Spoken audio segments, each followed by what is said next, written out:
Common Spirit Health Studios. This is KSL News Radio, Utah's news, traffic, and weather station. 9 o'clock at KSL News Radio. I'm Amanda Dixon. KSL's top story this hour. Utah's governor has signed another 100 bills into law, including several new tax breaks and big changes to our election process. Among those was a break for thousands of Utahns receiving Social Security, which aligns with what the governor proposed earlier this year in his yearly budget. Not only does it help our seniors, it helps the families that are taking care of our seniors as well. And ultimately, it will benefit all Utahns because all of us hope to be old someday. The governor also signed off on phasing out automatic mail-in voting by 2029 and required all ballots to be in the hands of county clerks when polls close on election night.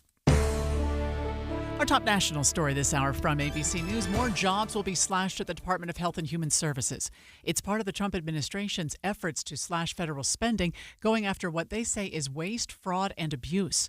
More from ABC's Karen Travers at the White House. This is a very significant announcement. The Department of Health and Human Services confirms that they're going to take about 10,000 full-time employees and eliminate those positions. This comes after already 10,000 people have taken buyouts or early retirements there. So 20,000 jobs at that agency now will be cut. Experts at the National Institutes of Health say the cuts are affecting their ability to study infectious diseases and other health conditions. Your money at this moment, the Dow right now up 28 points. We're at 42,483. Coming up, sunny today, but we've got clouds on the way. KSL weather is next. KSL News Time, 9:02. The sources where we get our news matters. When you listen to Utah's Morning News, we want you to feel the stories are important to you and trustworthy. This is Amanda Dixon. And I'm Andy Farnsworth. Join us weekday mornings on KSL News Radio. Discover the timeless value at Duke's Jewelers, a local treasure since 1948. Whether you're searching for a unique engagement ring or need expert watch repair, Duke's has been serving the community for over 75 years. It's the perfect time to visit and explore the wide selection of custom designs and quality gemstones. The skilled designers at Duke's can bring your dream piece to life, while experienced jewelers handle repairs and modifications in-house. Duke's Jewelers takes pride in value pricing, ensuring you receive the best prices every day. Need an appraisal? The Duke's Jewelers AGS certified gemologist is here to help. Whether it's hand or machine engraving, or redesigning old favorites into something new. Get personalized service for every occasion. Visit Duke's Jewelers and experience the difference of locally operated expertise and dedication. Duke's Jewelers in Springfield, Utah. Rebates and tax incentives sound great, but they can be a little bit of a headache when it comes time to claim them. What's up, everybody? I'm Mike Wilson with Any Hour Services, and we try and make it as easy as possible for you to claim those rebates. We even have a rebate support specialist on our team to answer your questions and help you get every dollar your new furnace and air conditioner qualify for. You might not realize it, but right now, local utilities are offering over $2,400 in rebates, and there's another $3,200 available in federal tax incentives. That's over $5,600 in additional savings for qualifying heating and cooling upgrades. When you couple those rebates and incentives with Any Hour Services free furnace sale that's going on right now, even if you've just been thinking about replacing your old furnace and air conditioner, it makes a lot of sense to schedule a free estimate and learn more. One of our HVAC supervisors can come to your home and explain everything. Call Any Hour Services at 801-443-7400. Google Any Hour Services or schedule a free estimate online at anyhourservices.com. No one helps more homeowners than Any Hour Services. Hey, are you nervous about this stock market volatility and what will happen with tariffs, taxes, and Social Security? You're invited to a free educational event with Jeff Bush. Jeff's been featured in Investment News and CNBC. He's a nonpartisan authority that talks about this is what's going on in Washington right now. Here's how it could impact you. And these are the actionable strategies that could protect and grow your retirement savings. This event is hosted by Boss Retirement Solutions. See Jeff Bush live on Thursday, April 10th at 6:30 p.m. in downtown Salt Lake.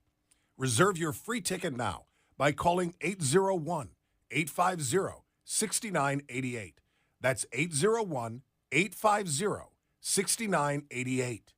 801-850-6988. Advisory services offered through Boss Retirement Advisors. Investing involves risk, including the potential loss of principal. Boss Retirement Solutions and Advisors paid Jeff Bush for his appearance, but he is not affiliated with our firm. Traffic and weather together, brought to you by Mountain America's low-rate auto loans. And here's Heather Kelly. We've got a crash in South Jordan. 106 South heading westbound away from I-15 is shut down at 400 West. All traffic is being diverted either north or south onto 400 West. So if you don't want to do that, you want to stay on I-15, continue south to 114th and exit there.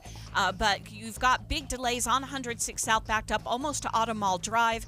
Also, the traffic is backed up from the exit ramp from southbound I-15 to 106 South. It's about to get onto main flow, which will slow everybody down there.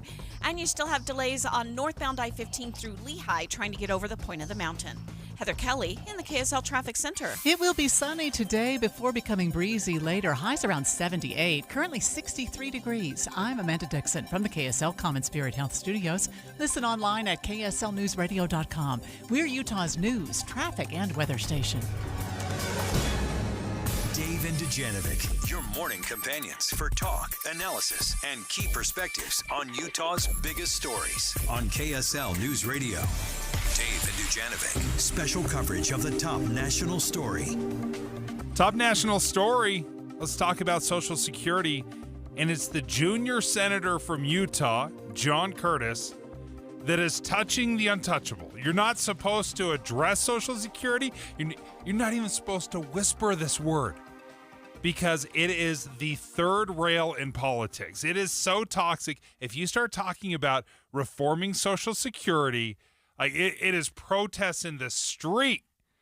Joining us right now, Greg Skort is filling in for Debbie Dujanovic today. This is a great show today. I'm so excited about so many of our topics. And you're starting out with something that hits very close to home because I'm on Social Security. I'll just admit it. And Medicaid. Full disclosure. Medicare, I should say. Yeah, I'm there, so don't touch it. Don't touch it. Don't touch it. This is my money. And that's how people feel. But it is fascinating. We know whether you're Republican or Democrat, Social Security has all sorts of problems. Sure. They're running out of money. It says it right on the Social Security website. We're going to run out of money by 2033. We're going to have massive cuts to benefits, over 20%, if we don't do something. And what do we hear from politicians? Oh, I'm not going to touch it. Are you going to touch it? I'm not going to touch it. Social Security will not be touched. It'll only be strengthened. We're not going to touch it other than to make it stronger. President Trump says he's not going to touch it. It's so unifying, and people are so afraid of it. You'll remember back in the State of the Union a couple of years ago, President Biden was like, hey, Republicans, they want to chop your Social Security, and this is what happened. Some Republicans want Medicare and Social Security to sunset. I'm not saying it's a majority. As we all apparently agree, Social Security and Medicare is off the books now, right? They're not to be started. They got unanimity. He suckered him into Yeah, there you go, Joe. Good job. He got him. Yeah. Okay, so this is what's so fascinating is it's one of those things that needs a nuanced, detailed conversation, but we boil it down to Republicans want to cut it and we want to preserve it, right? And it's more. There's more to it than that. Yeah. So, Greg, your thoughts on Senator Curtis tackling this issue, because most politicians won't touch it with a 10-foot pole. Well, you have to hand it to him. A new senator, freshman senator, John Curtis from Utah, having the just the guts to sit down with Meet the Press, talk to them about Social Security, and admitting that it's a problem, but also saying we're going to have to fix it. It has to be fixed. I mean, I've been paying into Social Security for 52 years? With the expectation that, hey, I'm paying into this when I get old, which I am now, I'm going to start getting something back. And I think so many Americans are like that. I think Curtis even said something like 1 in 8 Utahns are currently drawing on it. Let's play a little bit of this excerpt from when he went on to Meet the Press and discussed this and talked about the need for changes in Social Security. Let me ask you, because Elon Musk ruffled some feathers when he referred to Social Security, something that he's also eyeing as a part of his DOGE efforts, as a Ponzi scheme. Senator, do you see Social Security as a Ponzi scheme? Well, I wouldn't use those words, but we're not being honest either with people. And that's why you'll actually see me in a couple of months introduce a change to Social Security.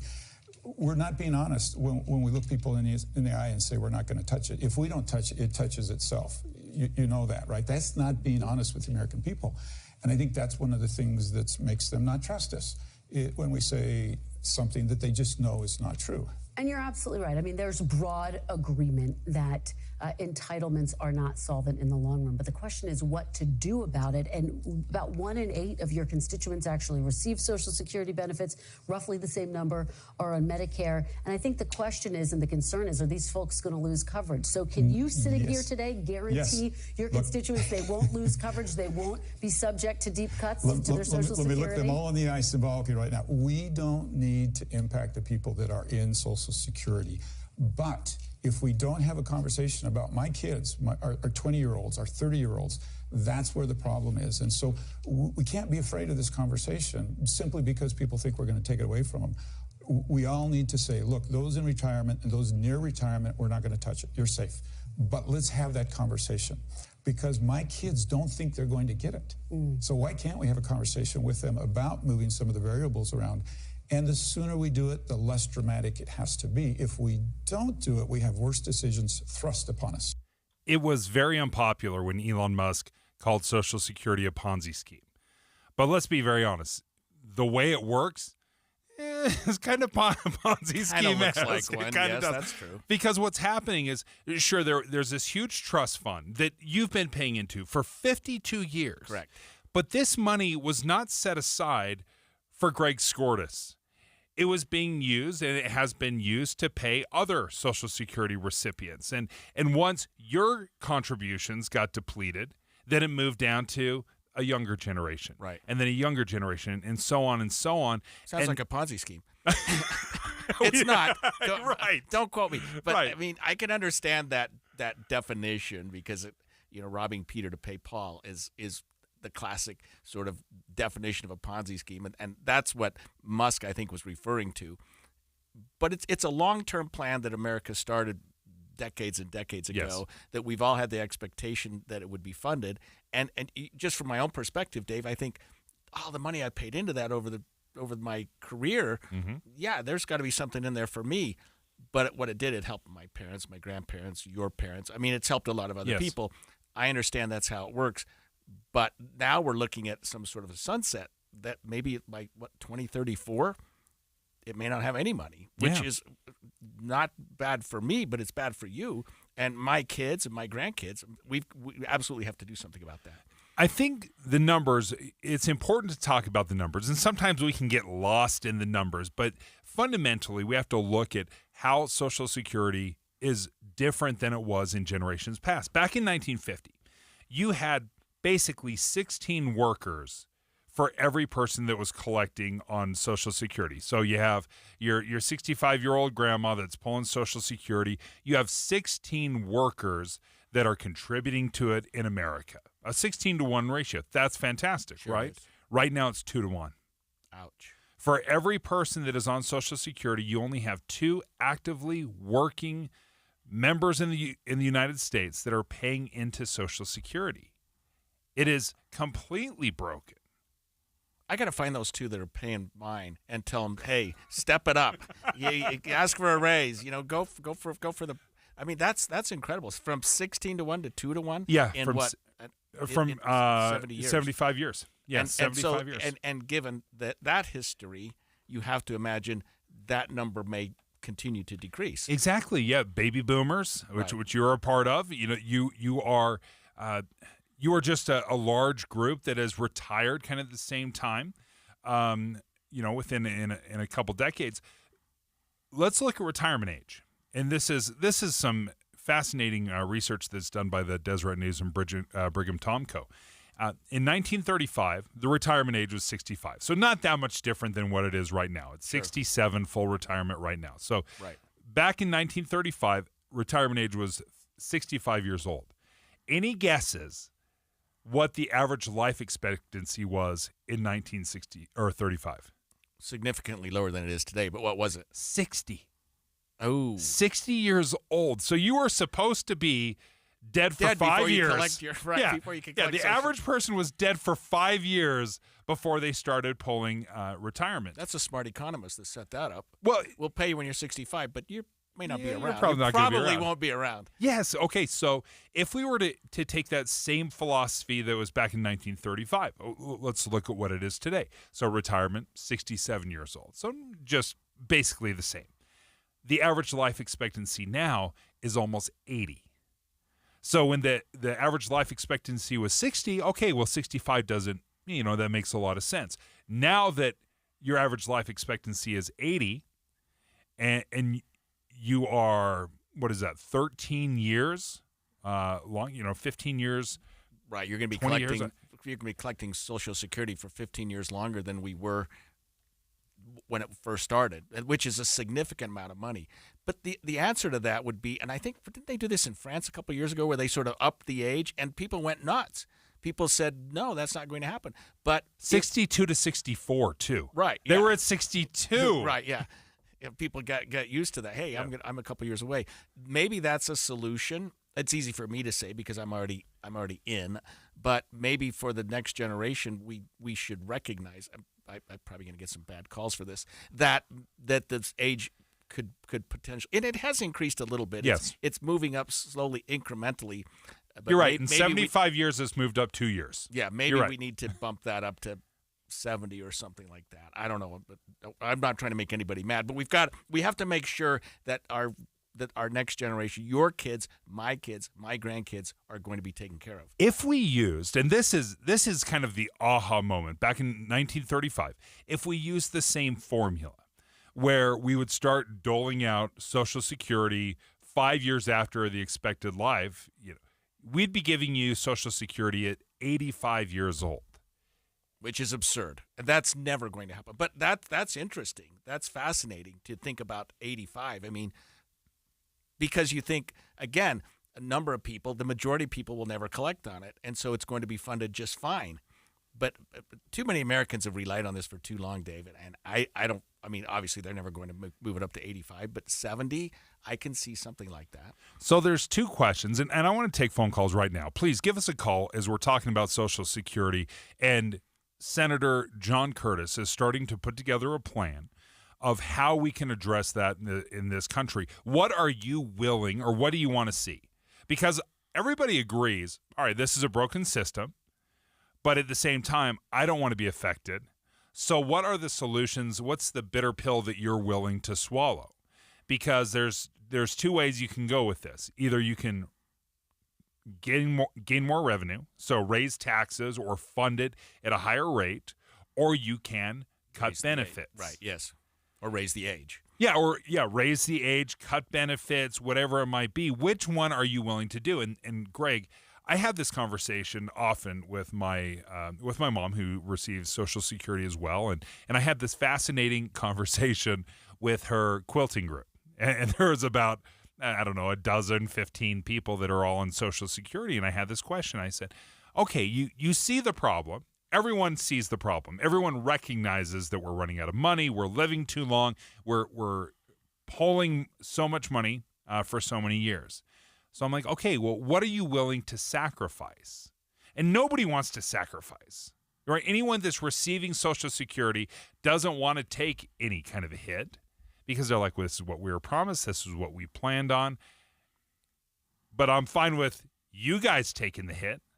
I'm fine with you, delaying your retirement for another 2 years, Dave, or my kids delaying another 5 years or 10 years. And I'm not even saying that's the wrong answer, right? That's probably the most practical answer.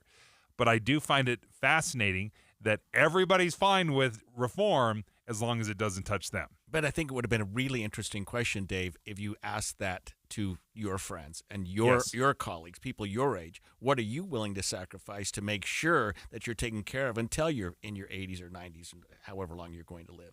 And also when we're talking about reform, one little thing that stands out to me with Social Security. So every paycheck, we contribute 12.4% of our paycheck. Now, you pay 6.2%, and then your employer pays 6.2%, unless you run your own business and you pay the full 12.4 to Social Security. That's me. Right, yeah. Thanks for mentioning that. It's 12.4 for the last 52 years. Yes. It's been amazing. Thank you. Okay, but here's the problem with the way we revenue generate, right? Is we cap it. Once you make $64,000, $170,000, you don't get taxed at 12.4 anymore. They just say, oh, you paid your dues. Yes. So the millionaires, if you're making $1 million or $2 million or $5 million or $100 million, you're only taxed on Social Security on that first $170,000. And the justification behind it is, well, you're never going to be able to recoup what you put into it. So I understand that, except the money's not really going to you. The money that you're paying in is not being set aside for Greg Skordas. It's just going into the general pot. So why I get why people don't want to keep paying the 12%, even if they're millionaires. I get it. But isn't that the easiest revenue generator?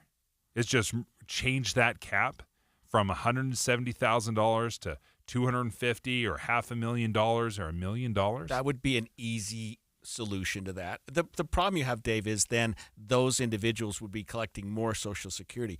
As I understand it, it's capped, but the millionaire and the less than millionaire are going to collect the same amount of Social Security when we retire. Yes. Because True. we both paid the same amount into it. Yeah.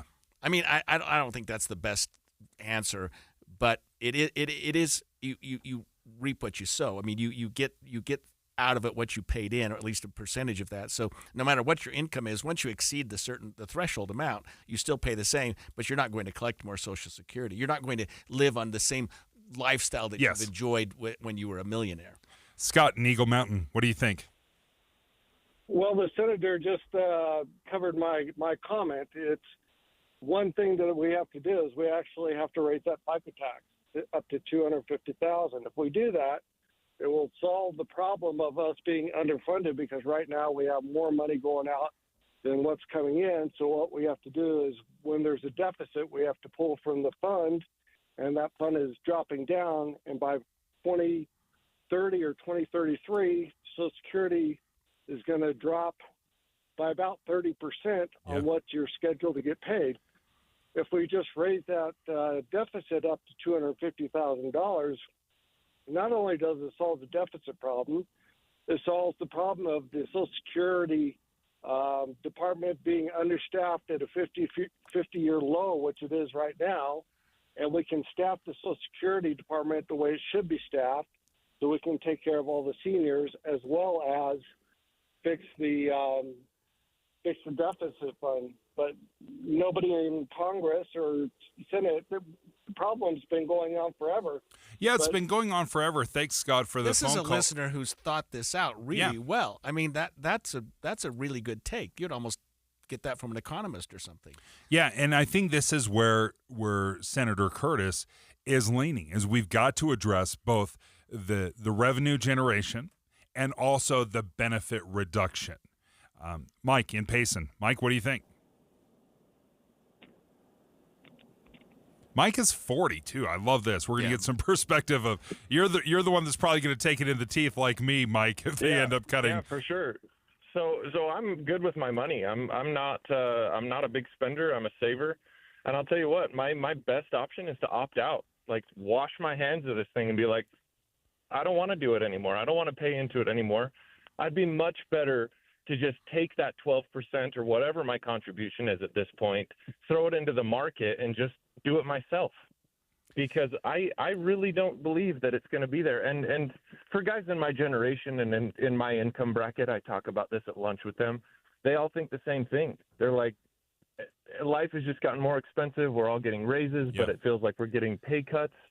And so it's just like, why don't I just trust the market myself, do it myself, and just be done with it? Because it's extremely discouraging Mike, I like this. It's interesting because this is what George W. Bush tried to do when he wanted to reform Social Security. He wanted to privatize it on some level. So instead of just paying into the pot, so that where you would pay for Greg or my mom or whoever it might be, that a portion of it would be directly to you, Mike, where you had to contribute, but then you could invest it how you wanted. You could track it. You could see it grow. A self-directed pension. Yes, a self-directed pension. Right. Instead of the government directing where your money goes. Interesting. I hadn't thought about that, but two really interesting callers that got me thinking about a lot of things. I love when we have callers. Yeah. They always bring such a great perspective. So, Scott, Mike, thank you so much for joining us. Dustin, sorry we couldn't get to you. But this is a conversation we will continue to follow as Senator Curtis looks to unveil a plan to reform Social Security. Jeff Kaplan. When I was a kid, my parents got me a subscription to Newsweek magazine. I would devour every page into the night. And to this day, I sit on my iPad looking for stories for my minute of news, flesh out our coverage, and I get to share the news with you. Jeff Kaplan's Afternoon News, 3 to 7 on KSL News Radio. Hey, folks, if you have a family member that is struggling with addiction on some level, you are not alone. I mean, tens of thousands, millions of Americans have been affected by addiction on some level. That's why Renaissance Ranch wants to help you where they can. You may feel overwhelmed, not sure what to do or how you can help. Renaissance Ranch offers free family support services. They're weekly online classes, and there are so many different kind of classes. I'm sure you can find something that would apply to your family. These classes are taught for spouses, for parents. They come from a personal perspective. There's a women's support group. There's a couples recovery group, and they've been doing this for more than 20 years. These free online classes, it's a Zoom meeting. You can jump on, perhaps it's at lunch or in the evening after work, and you can sit back and just listen, or you can participate. Make sure you check it out. Again, these are free online classes available to the public at renaissanceranch.com. Go ahead and check it out, renaissanceranch.com. Hi friends, Dan the Laptop Man here from PC Laptops. In celebration of over 32 years of serving humans in Utah with their computer and tech needs, we've slashed our prices. And these are the new 2025 models. Here's the deal. You can get our new 2025 S1 desktop with a blazing Ryzen 5 processor, 16 gigs of RAM, and over a terabyte of blazing fast storage on this promotion. We also have our new 2025 SM3 laptop with the Intel i5 processor, 16 gigs, and over a terabyte of storage for $999. You can take one home today for $999. And you also get the peace of mind of our lifetime service warranty. We also have 12 months special financing available, and they start as low as $29 a month. But hurry in because supplies are limited. Because at PC Laptops, we love you. PCLaptops.com. Take home a blazing fast 2025 model desktop or laptop for $999 at PCLaptops.com. Hello, Utah. I'm Josh with IWC Roofing. For over 25 years, my family has been safeguarding your homes with the finest roofing solutions. We value your time, and we're committed to replacing most roofs in just one day with a peace of mind 50-year shingle warranty. Call us today at 801-232-5690 or visit iwcroofingutah.com. Ask us for the $1,500 off any full roof replacement. Financing available, 801-232-5690. Utah homeowners, look no further than IWC Roofing for a roof that stands the test of time. With 25 years of excellence, IWC is your trusted family-owned roofing expert. At IWC, we offer one-day roof replacements with top-tier quality materials, all with a 50-year shingle warranty. To keep a leaky roof from dampening your day, we're offering $1,500 off a full roof replacement. Get a free estimate. Call 801-232-5690 or visit iwcroofingutah.com. 801-232-5690. Welcome to Staples. I hear Staples prints it all for any business. You bet, and we'll beat any print quote. So if I had a pizza place... Staples can print signs, menus, pizza boxes. A landscaping business? Oh, we can print yard signs, t-shirts, brochures. How about a pizza/landscaping business? I'll call it Dough and Mo. I like it. Right now at Staples, get up to $250 off your print purchase. Ends 4/5, exclusions apply. Visit staples.com/print for offer details. Price match guarantee valid in store and staples.com/print. Visit staples.com/price match for details. Confidence is knowing you're ready to handle whatever comes your way. That's what it feels like to take on your workday with Cintas. They make sure your AEDs are up to date, your fire extinguishers are tested and inspected, your floor mats are cleaned and delivered, and your workwear looks good, feels good, and is freshly laundered with the Cintas Apparel Plus program. So are you ready to take on today? Visit Cintas.com and get ready for the workday. 9:30 at KSL News Radio. I'm Amanda Dixon. KSL's top story this hour, it is game day for the BYU men's basketball team as they're set to square off with the Alabama Crimson Tide in the Sweet 16. Both BYU and Alabama have top 10 offenses, so you can expect a lot of points. That's why BYU guard Trevin Nell says defense is going to be a big part of their game plan. It's going to be definitely a high, fast-paced game, but I'm excited to, hopefully be able to play some good defense. The Cougars are looking to make the Elite Eight for the first time since 1981. Tip-off is at 5:09 tonight. You can catch all the action as well as extended pregame coverage at 3 right here on KSL News Radio. There's going to be plenty of watch parties going on here in Utah as BYU faces off against Alabama, but there's also going to be a watch party at the Institute of Religion at the University of Alabama. I think that's the case with a lot of us. We've got a lot of friends that go to BYU and stuff, and so it's a fierce competition. I know I'm going to get 50 texts from people if we lose, and I'll actually be the one sending the text out if we do win. Seth Martin served his mission in Orem and says he has a lot of friends who go to BYU, so he knows they'll all be texting him if the Cougars pull off the upset against the Crimson Tide. He says they're expecting about 60 people or so to their watch party. Our top national story this hour from ABC News, the U.S. Social Security Administration says they've put a 2-week pause in place on a plan to cut payments for phone services for some retirees. The agency says the change comes after they listened to customers, Congress, advocates, and others. Your money at this moment. Right now, the Dow is down 57 points. We're at 42,396. Coming up, we've got clouds moving in and rain on the way for the weekend. KSL weather is next. KSL News Time, 9:32. Mornings are for recharging. And they're for starting your day right. We volunteer to join you in the car. Get news and weather at 102.7 FM during the most important part of your day. Andy and Amanda, each morning between 5 and 9 on KSL News Radio.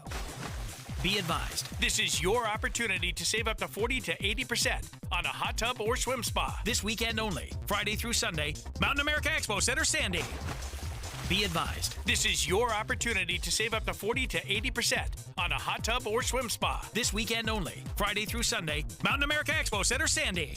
18-month interest-free financing. Our factories have demanded we sell 1,000 hot tubs and swim spas this weekend. Mountain America Expo Center, Sandy. Huge factory incentives, factory rebates, this weekend only. Mountain America Expo Center, Sandy. We can remove your old hot tub. Free delivery of your new hot tub. Hot tub starting at $2,999. Mountain America Expo Center, Sandy. Free delivery of your new hot tub. Just relax and enjoy. Mountain America Expo Center, Sandy. Friday, 2 p.m. to 8 p.m. Saturday, 10 a.m. to 8 p.m. Sunday, 10 a.m. to 6 p.m. Free admission, free parking, free delivery. Mountain America Expo Center, Sandy. Call 833-SPA-SALE or visit hottubandSwimSpaSale.com. I'm Brad Norton with UCCU, and our first credit union branch was right on the BYU campus.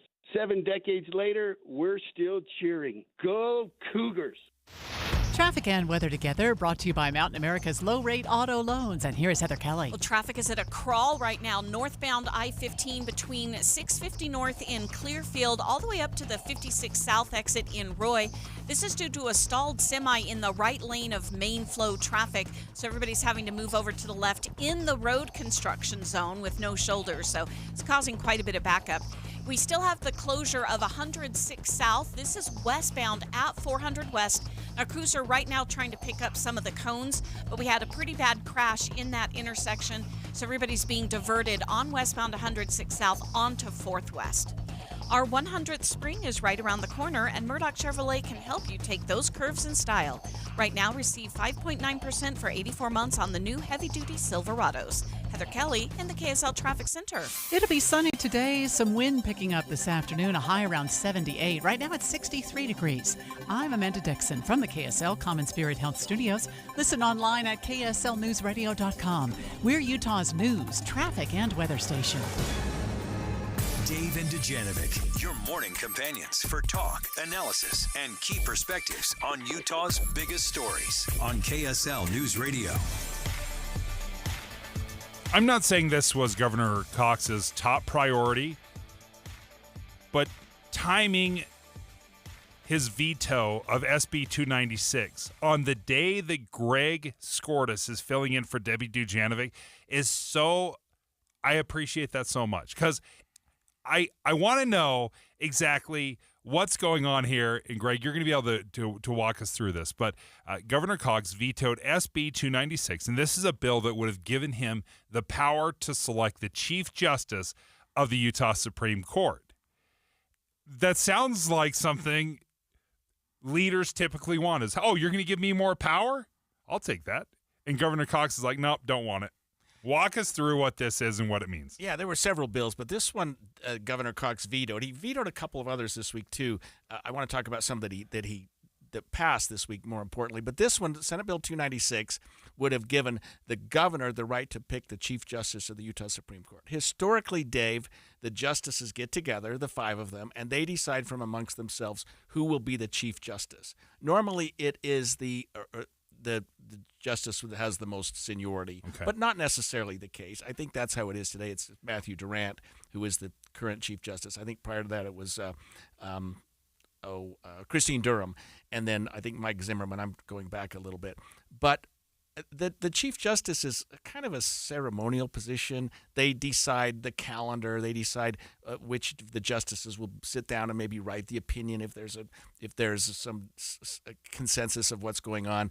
And there may be a little bump in their pay or something like that. But historically, the justices decide that from amongst themselves. This bill would have, although it was vetoed, given the governor that right. It was another, I hate to say this, another kind of way that the legislature was just giving a little dig to the courts, just a little bit of a, hey, you guys are getting a little too big for your britches. We're gonna dial back some of your powers. The governor said, I don't really need that power. So part of what is interesting about this, and correct me if I'm wrong, I'm trying to remember, am I conflating the state and the federal way that we select justices? But in the U.S. Supreme Court, obviously the president will nominate a justice, got to be confirmed by the Senate. Does a similar thing happen here in Utah? Like, does a governor nominate a Supreme Court justice in the state? Yes, the governor selects, and this is from the trial court, the Court of Appeals, and the Supreme Court. They have these judicial nominating commissions. I'm actually on one. We give a group of names to the governor.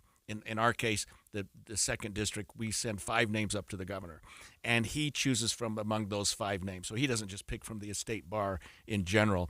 So they'll have a nominating commission. They send the names to the governor. The governor will interview the individuals on the list and pick from among them his choice.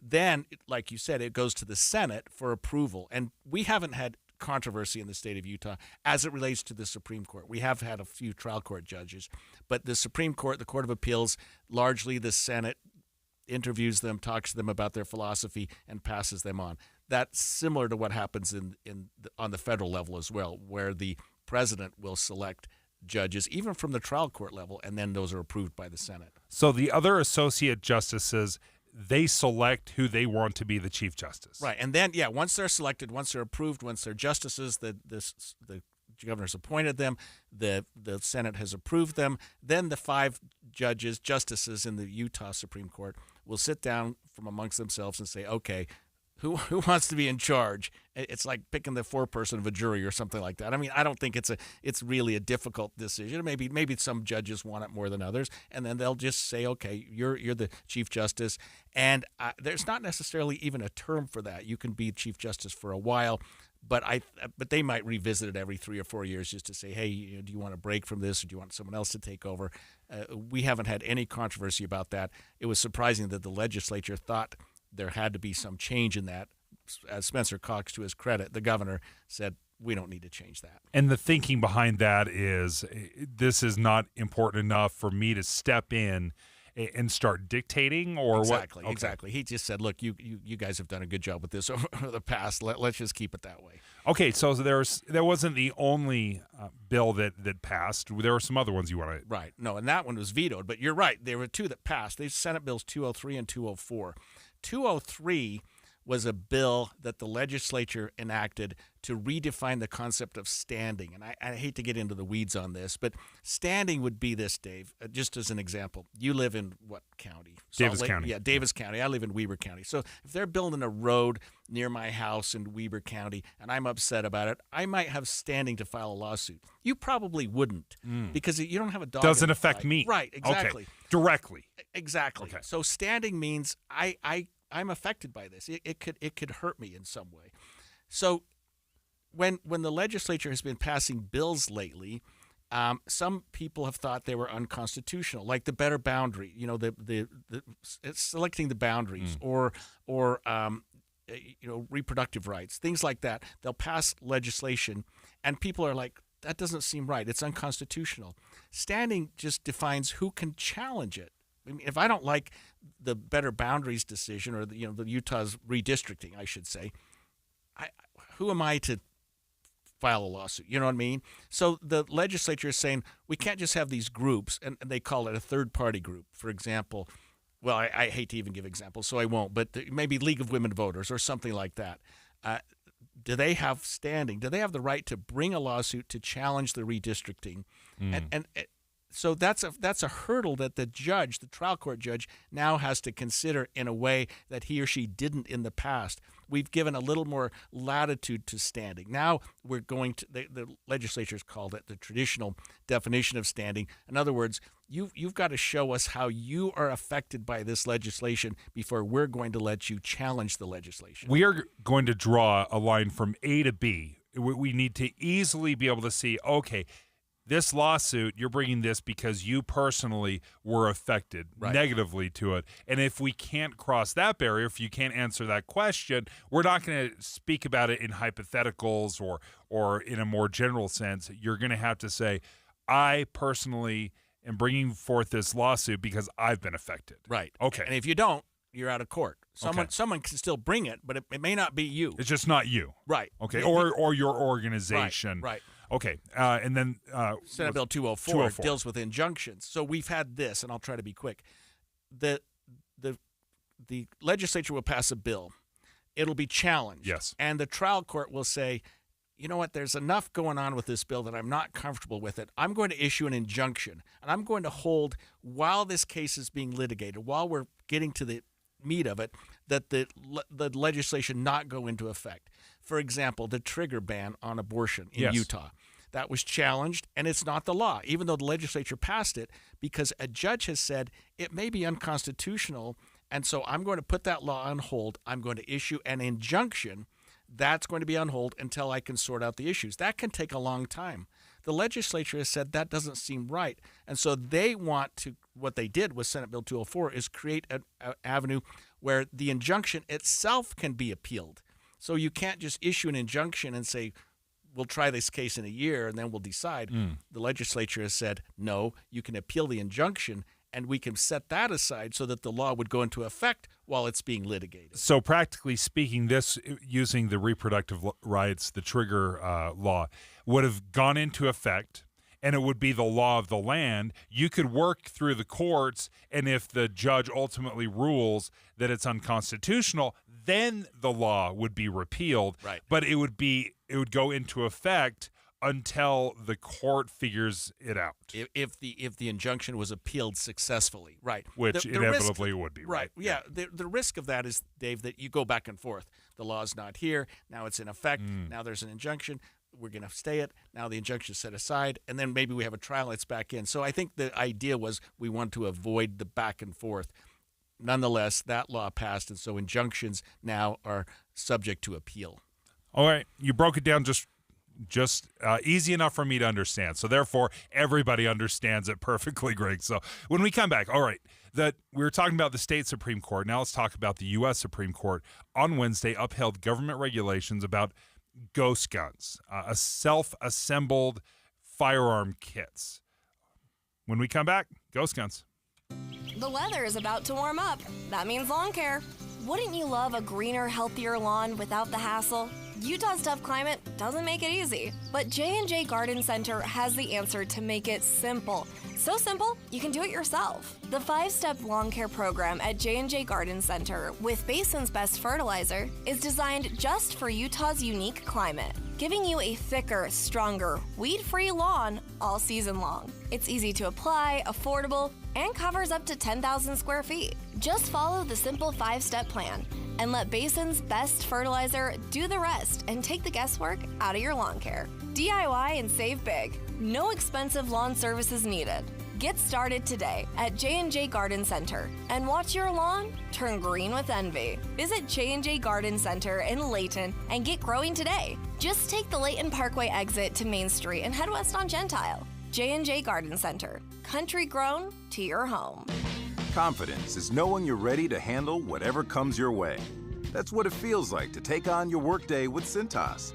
They make sure your AEDs are up to date, your fire extinguishers are tested and inspected, your floor mats are cleaned and delivered, and your workwear looks good, feels good, and is freshly laundered with a Cintas Apparel Plus program. So are you ready to take on today? Visit Cintas.com and get ready for the workday. For more than 75 years, University of Maryland Global Campus has given you the opportunity to build your next success. Choose from more than 135 degree and certificate programs in career-relevant fields like business, healthcare, data analytics, cybersecurity, and more. Plus, we offer 100% online and hybrid courses, personalized advising, and lifetime career services. Learn more at umgc.edu. Certified to operate in Virginia by Chev. Dave and Dujanovic. The Supreme Court on Wednesday upheld government regulation of self-assembled firearm kits. So many people will know these as ghost guns. Firearm kits are something that you can order, and then you have to assemble these guns together. Typically, they will not have a serial number. They don't require a background check when you're purchasing these, like you would if you were purchasing guns from a firearms dealer. So ghost guns have been used increasingly in crime. We've seen a huge spike because they can't be traced. Yeah, there's no no birth certificate, if you will. Yeah. You buy a gun, you buy it at a federal firearms licensee. It has a serial number. It's traced, and it can be traced to you or whoever purchases it. But a ghost gun, if you think about just if your gun breaks and you have to replace the barrel or you have to replace the trigger, you have to replace the magazine, you can actually replace everything in a gun, and to the point where none of it is traceable. It doesn't really have the serial number. Usually you think of the receiver, the firing mechanism, as something that's going to have a receiver. The Supreme Court has said, well, we're going to uphold some regulation on these guns because it is a problem. Brad Garrett joins us right now from ABC News. He's the crime and terrorism analyst. Brad, what does this ruling say, and how much restriction does it put on ghost guns? So basically, the Supreme Court has aligned ghost guns with the traditional firearms that are out there. In other words, that the three of us or anybody else goes to a gun store, wants to buy X, guy says fine, you give him money. He said, we'll run a background check, come back in a few days. If it's clear, then you can pick up your weapon. But there's a record of it, as you mentioned earlier. There's a serial number that's down. A report goes to ATF that it was sold to you. So there's a history to it. If you buy a ghost gun, they don't even know how many of them are out there, only because it's just like ordering anything on Amazon, basically. You get it shipped to you, you use it, and life goes on. So what the Supreme Court now is saying that ghost guns basically have the same general parameters or restrictions or requirements that traditional firearms do. In other words, you have to put a serial number on it. You have to have a background check. Now, that may translate into that the ghost gun will have to be sent to a firearms dealer. There is some minor things that need to be done to it. You have to drill a hole at a particular location. and then you can put it together. But that's the difference. The unknown question is, it was sort of the lack of specificity in what the Supreme Court said. Is there a way that the people who make ghost guns alter what they're doing just a little bit? Would it then not be defined as a firearm? And so I don't know how that's going to play. We'll have to see. So, Brad, let me ask you this. If a person is, based on this opinion, in possession of a firearm that does not have a serial number, is that in and of itself going to be against the law? Probably, this is just me guessing, probably not, only because it applies to weapons sold now. That the manufacturer of ghost guns has to change the way they're doing business. And what they are required now to put on basically the receiver, which is typically where the serial number is, and that has to be, and then the background check, which I'd be surprised if the ghost gun companies want to get into doing that. They're going to have somebody else do that, like a firearms dealer. Brad Garrett. Yeah. So do the ghost gun companies then have the requirement that they stamp a I'll call it a VIN. It's not a VIN, vehicle identification number, a serial number on the gun then? Yeah, they have to. In other words, based on this ruling, and keep in mind, ATF came up with these rules years ago, and this, Second Amendment folks went after them, and so it's been in court, and it had to work its way. In fact, I think the appeals court actually sided with the Second Amendment folks, but the Supreme Court said no, that's not right, and they basically, I think 7-2, voted that this has to be treated like every other firearm. So with ghost guns, if they are requiring these kits to say be sold through a firearms dealer where they can do the background check, where they can make sure that there's a serial number, ghost guns can also be 3D printed. And I wonder, oftentimes you can download these blueprints, so to speak, and you can just print them 3D. And there's ways you can kind of work around it. Were they able to address that aspect of it? I haven't read the full opinion. I don't think so, because this was really all addressed toward firearms that come unassembled, basically. But it's really the right question to ask, because 3D printer guns are also growing in numbers. Now, you really have to know what you're doing to make those. There's a lot of nuanced things that have to be done to make those. Just because you printed it and you printed, the slides, receiver, whatever you've printed, doesn't mean that it's going to work or it's going to fit correctly. So it's not just that simple. But having said that, are there some of those out there? Of course there are. Everything from AR-15s to semi-automatic handguns. And probably some of them are automatic, even though that's not legal. But yes, it's another question about what has been done about those. And to my knowledge, I don't know that anything has been done about 3D printer weapons.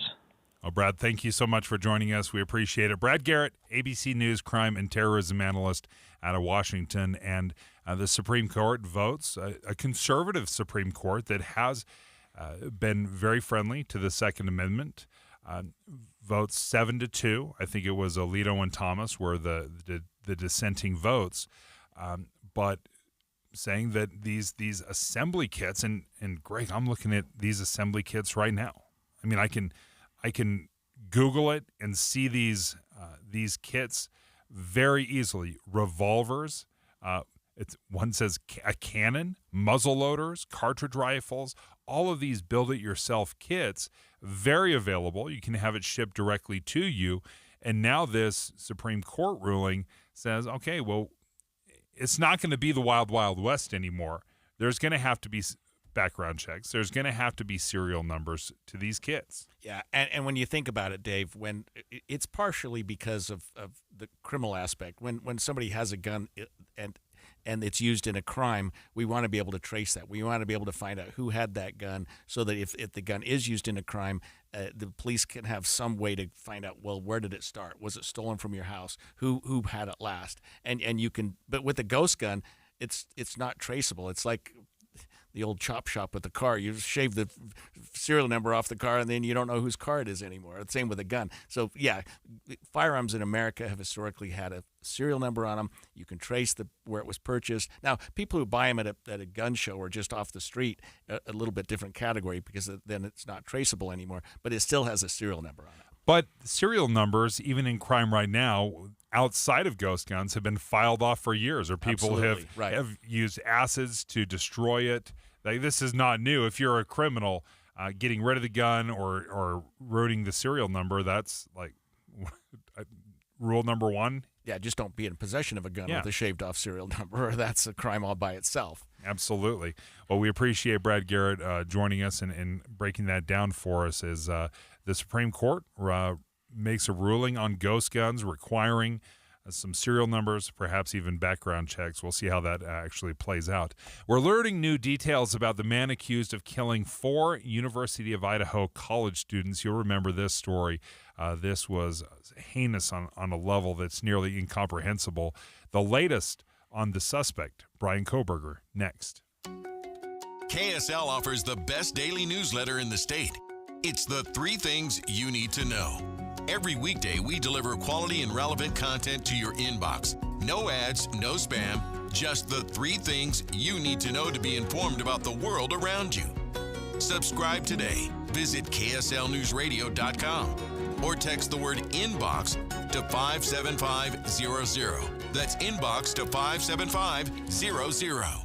Spring fever has arrived, and Paris RV has the spring deals waiting. Snag the Rockwood 1940 LTD for only $9,995 or $161 per month, 0 down. Or load up the Tykes or Friends and hook up to the 2025 Open Range 177 BH Bunkhouse for $14,995 or $171 per month, 0 down. Or slide that Kingpin into the hitch of the 2025 Voltage V-Series 3600 fifth wheel with a 14-foot garage for only $76,995 or $623 per month and 10% down. For Utah's best selection, come see me at Paris RV. Paris RV is your locally owned, family-run RV dealership. We strive hard to find the very best RVs for the price. With 4 locations, over 1,000 RVs in stock, 42 service bays, and 4 super parts stores, we're sure to help take your family on the best RV vacation. Check out our perfect family bunkhouse trailer, the 26BH. That sleeps 9 for $19,995 or $227 a month, 0 down. Life is short. Enjoy it. North Murray, South Murray, Payson, and Pocatello. ParisRV.com. This is Derek Overstreet of the New Millennium Group and host of Stop Working and Start Living Radio. If you're close to or in retirement and you don't have a tax plan, call us right now, 888-999-6370. That's 888-999-6370. Listen, our country's been spending like never before, and the tax bill is coming soon.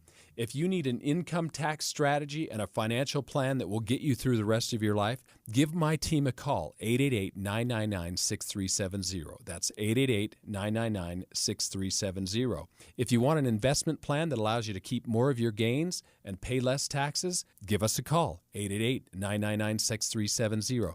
My team specializes in the type of plan that will get you retired 3 to 5 years sooner than you thought possible. So, get a no-cost tax analysis by calling 888-999-6370. That's 888-999-6370. My team is standing by now.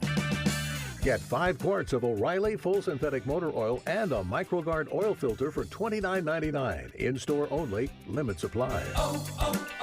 O'Reilly Auto Parts. Confidence is knowing you're ready to handle whatever comes your way. That's what it feels like to take on your workday with Cintas. They make sure your AEDs are up to date, your fire extinguishers are tested and inspected, your floor mats are cleaned and delivered, and your workwear looks good, feels good, and is freshly laundered with the Cintas Apparel Plus program. So are you ready to take on today? Visit Cintas.com. Oh, I'm ready! And get ready for the workday. How can you free your team from time-consuming office tasks? Amazon Business. Smart business buying tools enable buyers to find and purchase items fast so they can focus on strategy and growth. Free up your team and focus on your future. Learn more at AmazonBusiness.com. These days, losing weight is such a roller coaster. You try the new medications, and when you stop taking them, you gain it all back. Today is a new day. Today is a new day. Today is a new day. Let Soda Weight Loss teach you the healthy, natural way to let go of the weight for good. Do you know how good it feels to let go of 51 pounds of belly fat? And I did it without drugs, shots, or hunger. Because Soda Weight Loss works. Just look at all the Google reviews and all the thousands of before and after pictures. For a limited time, 2 people can start with Soda Weight Loss for the price of 1. What does that mean? It's more fun? Double the motivation, double the results, half the cost. The best decision I've made in a long time was just to call Soda Weight Loss. Take advantage of Soda Weight Loss 2-for-1 partner program. Visit sodaweightloss.com. That's SOTA weightloss.com. Soda is, say it with me, state of the art. KSL FM Midvale. KSL Salt Lake City. From the KSL Common Spirit Health Studios, this is KSL News Radio. Utah's news, traffic, and weather station. 10 o'clock at KSL News Radio. I'm Amanda Dixon. KSL's top story this hour is breaking news. Just into the newsroom, 2 teenagers wanted for questioning in the stabbing death of a woman in Washington City in southern Utah have been located. The 2 were found in Los Angeles County, California last night. Police say the 2 girls were in good condition, and police do not plan on releasing any more information about them at this time. We will continue to update this story as more information becomes available.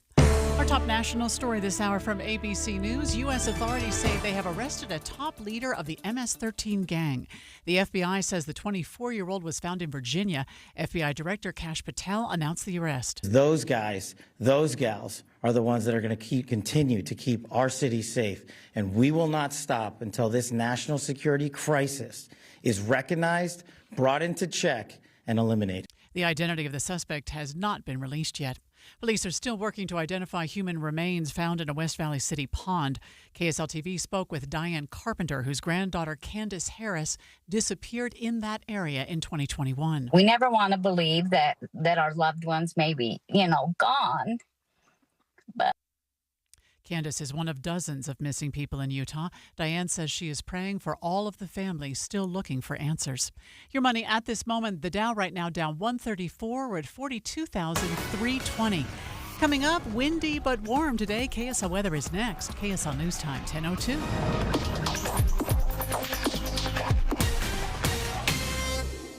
A reminder about the simplest way to get updated for your day. Hit your KSL preset when you jump in the car, and we'll take care of the rest. Hear key news updates and traffic reports. Andy and Amanda from 5 to 9 in your car. KSL News Radio at 102.7 FM.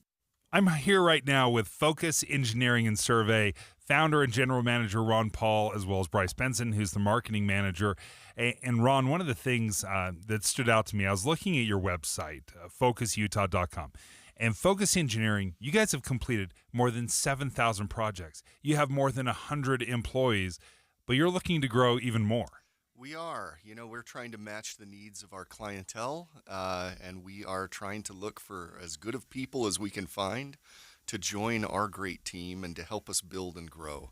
What are some of the characteristics that you're looking for in an employee? You're going to hear me say team a lot. We want to find people that want to join a great team. And we want to find people who recognize that as I grow as an individual, I can contribute to this team. And the team itself, as we grow individually, can help each other grow as a team. And so we recognize that need or desire to grow and improve personally. And that, in turn, will help our team and help our clients. I got kids that are kind of entering this first job, first grad.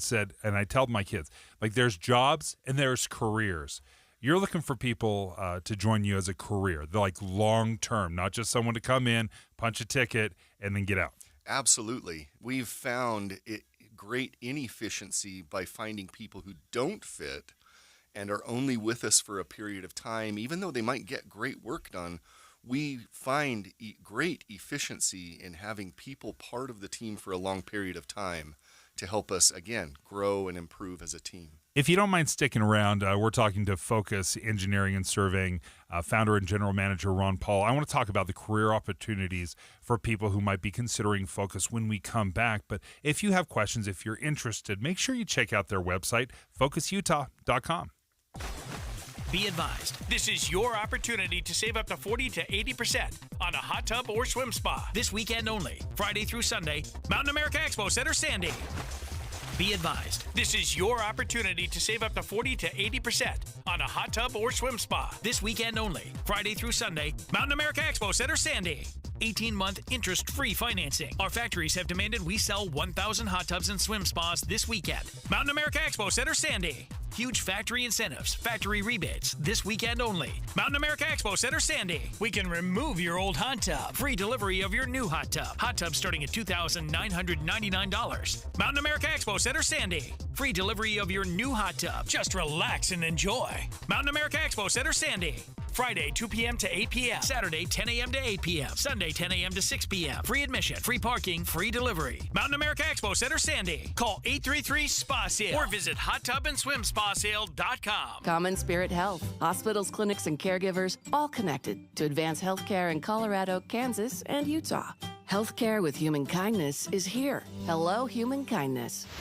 Traffic and weather together brought to you by Mountain America's low-rate auto loans. And here's Heather Kelly. Well, the crash on 106 South in South Jordan is still in the cleanup stages. Crews had opened up most of the lanes about half an hour ago, but now they've closed it again to get a tow truck in there. This is westbound 106 South at 400 West. Everyone's being diverted again at that intersection while they try to pull a car off the sidewalk onto the tow truck. So it's going to take a little bit of time before they reopen those lanes heading west from I-15. You'll want to find an alternate route.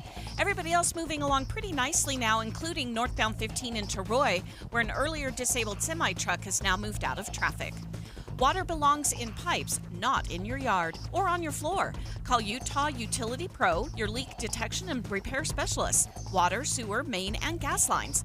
Utah Utility Pro, utahutilitypro.com. Heather Kelly in the KSL Traffic Center. Sunny today before becoming windy later, highs around 78. Then a storm moves in tomorrow, bringing a chance for a few rain showers and cooler temperatures. Right now it's 68 degrees. I'm Amanda Dixon from the KSL Common Spirit Health Studios. Listen online at kslnewsradio.com. We're Utah's news, traffic, and weather station. Dave and Dujanovic, your morning companions for talk, analysis, and key perspectives on Utah's biggest stories on KSL News Radio.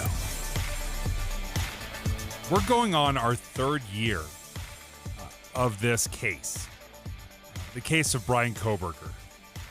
This is the suspect that was accused of killing 4 University of Idaho college students back in 2022. This was November 13th. Of 2022. Let's get an update from ABC News' Alex Stone.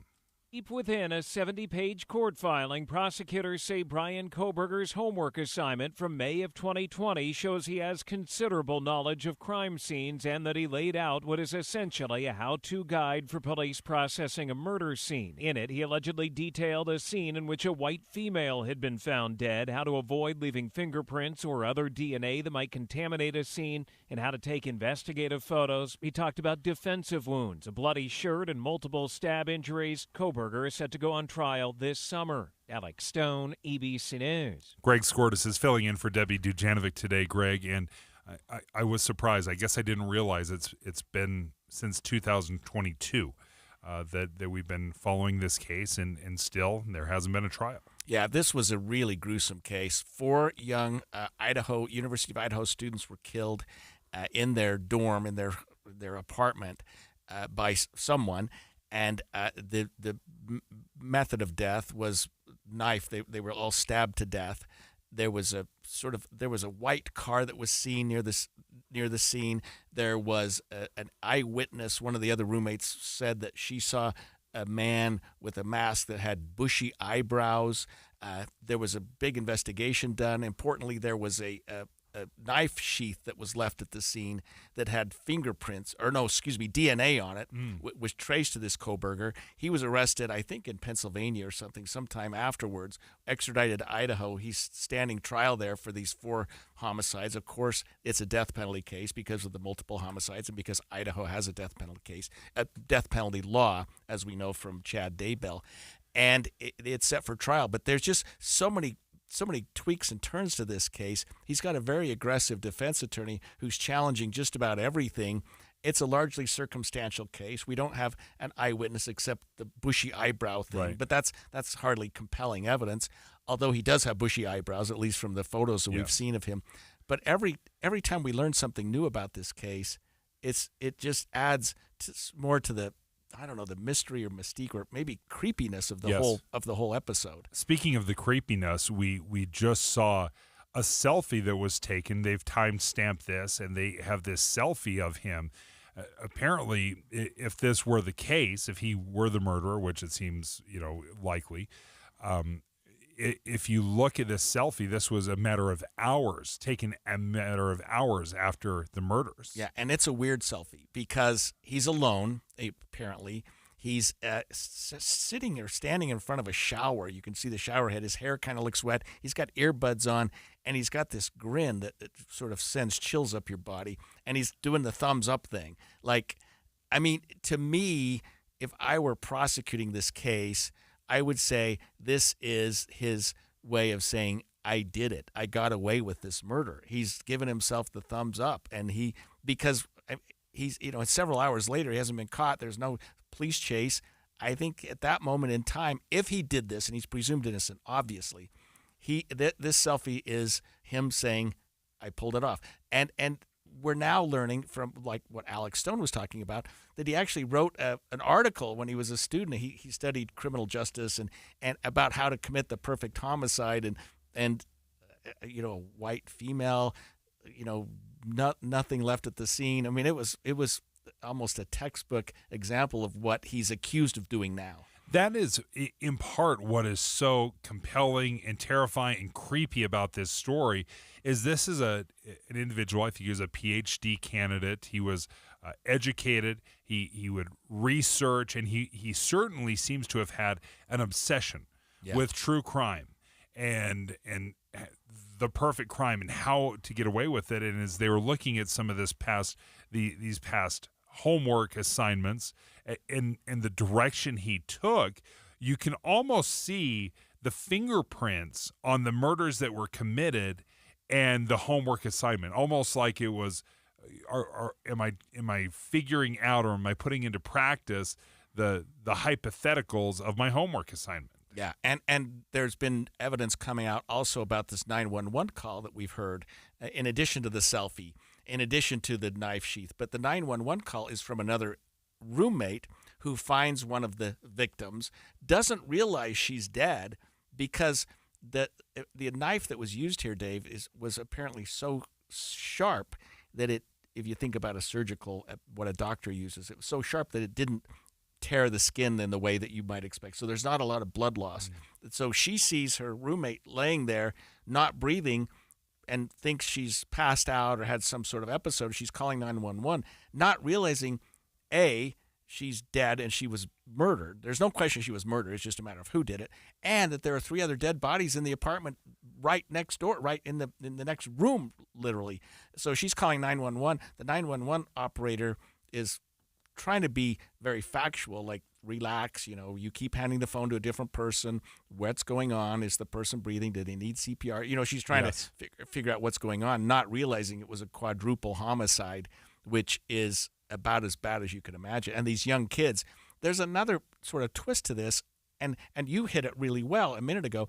What's the motive? Why would he do this? Because there was no sexual assault to any of the victims. It didn't appear that there was any prior connection between Koberger and the victims. He was angry at them or something like that. Is the motive, I can commit the perfect murder? And if so, how chilling. Just to do it, just to say I did it, just to be able to go through life going, I committed the perfect homicide. It is such a sad story, the murders, and horrifying on so many levels. But this was a story where he was not immediately apprehended. I mean, this took a while. A fair amount of time of research and trying to unfold all the layers and possibilities. And when police started putting some of this together, and we know about cell phone data, but it seems like he turned off the phone when he was in the area. He was aware that, police are going to use be pinged, this. Right, you're going to be traced. They had to go back, I believe it was a couple of weeks, and look at pings on cell phone towers to see if there were cars that didn't belong in this area. I mean, I cannot imagine the level of investigation it must have taken to be able to track down cars that didn't belong. And that's ultimately what they were able to find, is a car that didn't belong. It belonged to Koberger. And then they were able to narrow down, find the suspect, and then, as you said, they found the sheath of the knife, and they were able to tie in DNA according to police. But it truly was one of those cases where you thought, this gruesome homicide, this quadruple homicide, this person may have gotten away with it. Yeah, got very close, and may still. I mean, who knows? He's got a trial coming up, I think, in August. It's scheduled to go for 3 months, Dave. So the state must have a lot of evidence, and they need a lot of evidence because this is a death penalty case. You can't hold back. You can't not turn over every rock, not look behind every bush. I mean, the state has no choice but to pursue this with everything they've got. 3 months of trial, and the defense. I mean, I've prosecuted and defended death penalty cases in my career. The defense can leave nothing on the table either, because if you think about it, what's the result of losing the case? That is that their client could very well lose his life. And if he committed this crime, he probably will. So, I mean, both sides are looking at this as the World Series. This is as big as it gets in the criminal justice system, a death penalty case where the death penalty is on the table. And it got so much notoriety that it's actually been moved from northern Idaho, where it occurred, down to Boise, the biggest city in the state, because they thought that they couldn't get a fair jury up by the University of Idaho in the smaller county. Does that explain why it's taken so long to bring this trial forth? I mean, this was, again, November 13th of 2022. Right. So it'll be all of 3 years before it gets to trial. I don't think the change of venue made a huge difference in the timing of it. It was just putting the case together. Like you said a minute ago, it took a while to hook him up, to get him charged with the crime. It's a death penalty case, so there are a lot of motions that need to be filed, a lot of procedures that need to be filed. The state needs to provide everything they have. And a death penalty case, Idaho does it almost exactly as we do in Utah. They divide it into 2 phases. You've got the guilt phase, that is, did he do it?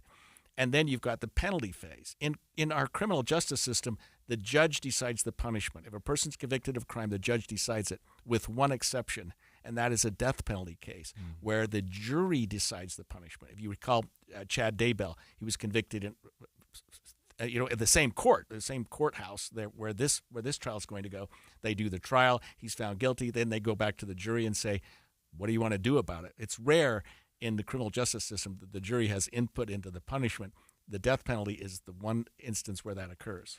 Does this 3 years that essentially it will take, does this cross any lines as far as like right to a speedy trial, or what is considered a speedy trial? Yeah, that's a good question. He certainly is entitled to a speedy trial, especially where he's incarcerated. If you're not in jail, speedy trial has a different meaning. But if you're sitting in jail and you're presumed innocent, yeah, you want a speedy trial.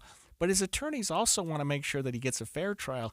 And they're probably part of the reason it's taken so long, because they're saying there's thousands of pages of documents. We need to read those. There's a DNA test. We need to see that. We need to have our expert look at the DNA. We have to have our expert look at the evidence. So I would assume that he's not complaining and standing and pounding the podium saying, I want my speedy trial. I would submit his attorneys are probably saying, we need a little more time to go through this case so that we can try it right.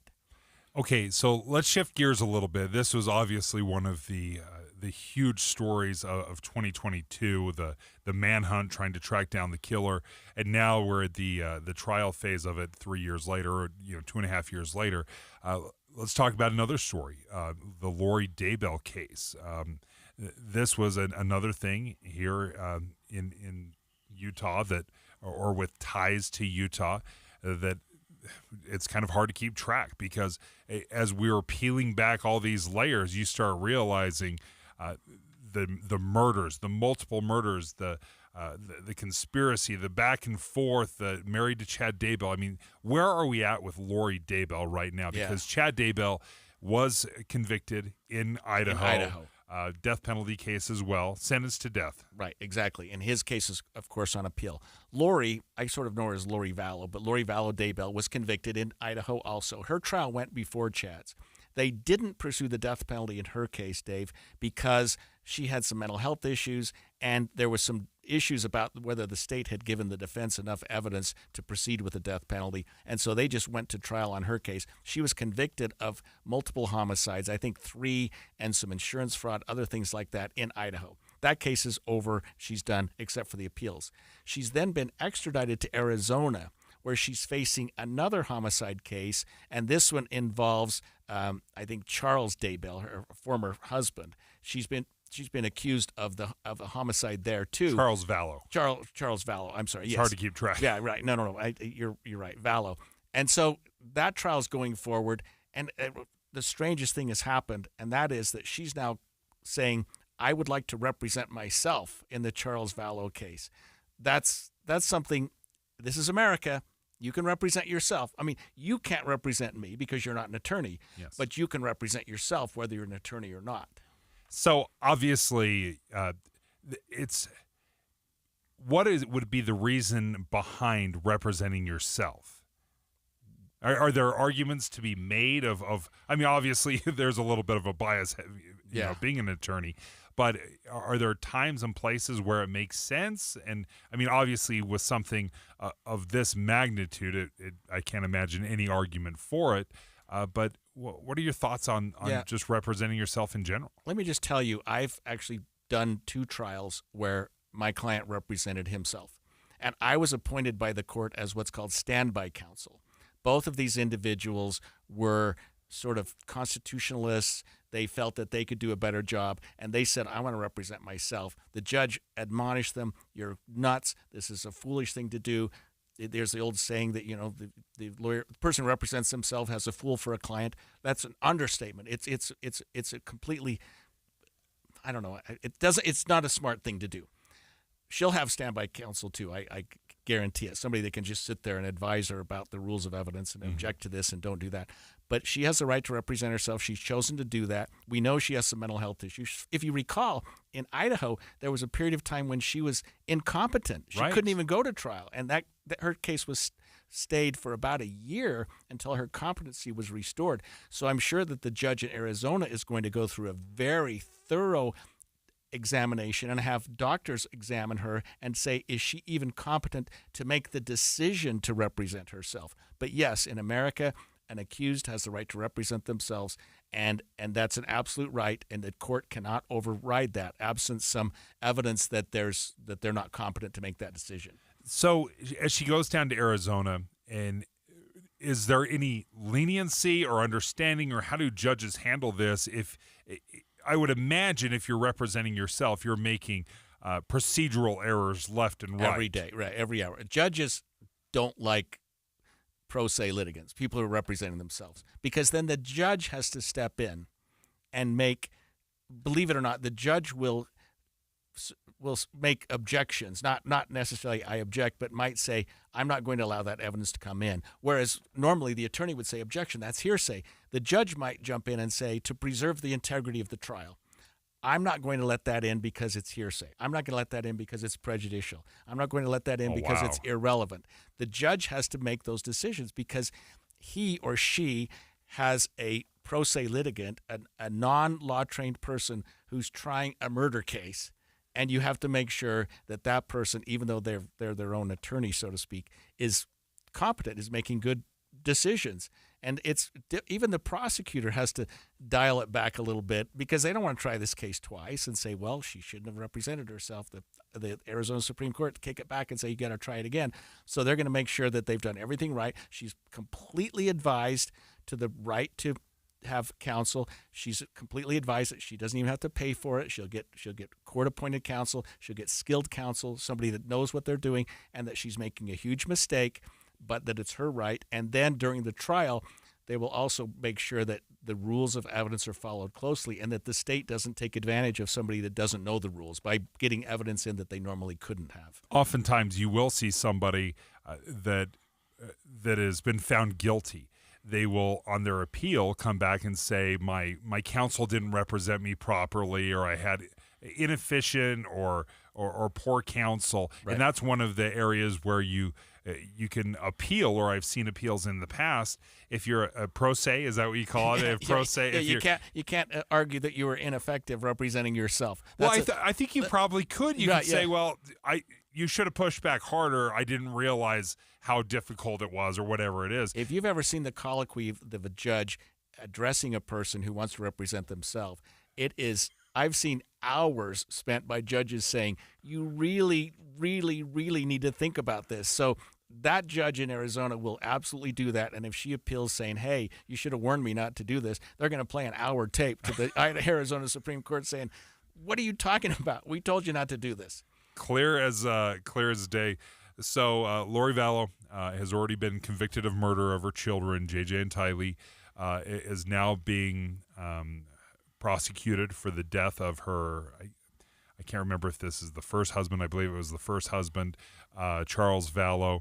And I guess wherever the murders happen, they get tried. And if there were murders in multiple states and multiple murders, each one gets its own trial. Yeah, and I was a little bit surprised that the Arizona court and prosecution wanted to try her, because her conviction in Idaho, Dave, would mean she would never get out of prison. Yes. But Arizona decided to pursue it anyway, and my guess is it's because they want to make sure that even if she appeals in Idaho, and even if she prevails on that appeal in Idaho, that they've got a second bite of the apple, that they're going to go after her as well, and they're going to make sure she never sees the light of day. So we've got two jurisdictions, both going to end up with a life sentence probably, and go ahead and appeal all you want, Lori. You're not going anywhere. Hey, are you nervous about this stock market volatility and what will happen with tariffs, taxes, and Social Security? You're invited to a free educational event with Jeff Bush. Jeff's been featured in Investment News and CNBC. He's a nonpartisan authority that talks about this is what's going on in Washington right now. Here's how it could impact you. And these are the actionable strategies that could protect and grow your retirement savings. This event is hosted by Boss Retirement Solutions. See Jeff Bush live on Thursday, April 10th at 6:30 p.m. in downtown Salt Lake.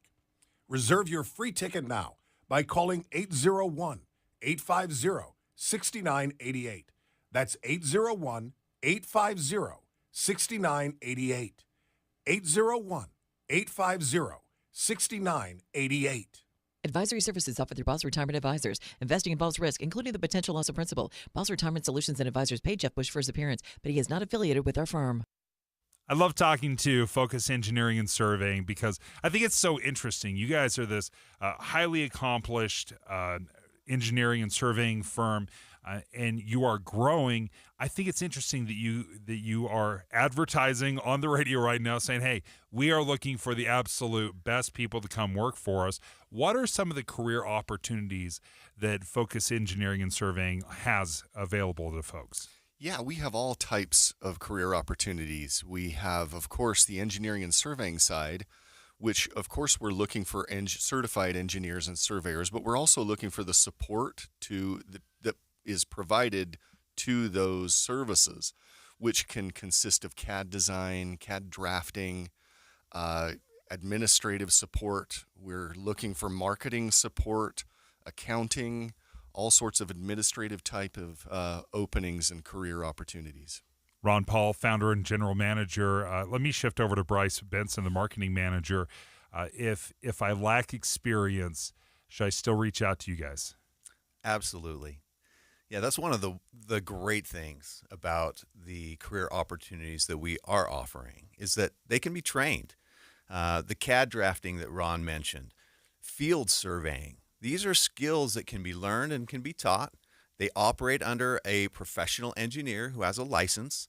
And in order for us to grow how we want to grow and how our clients need us to grow, we need more people.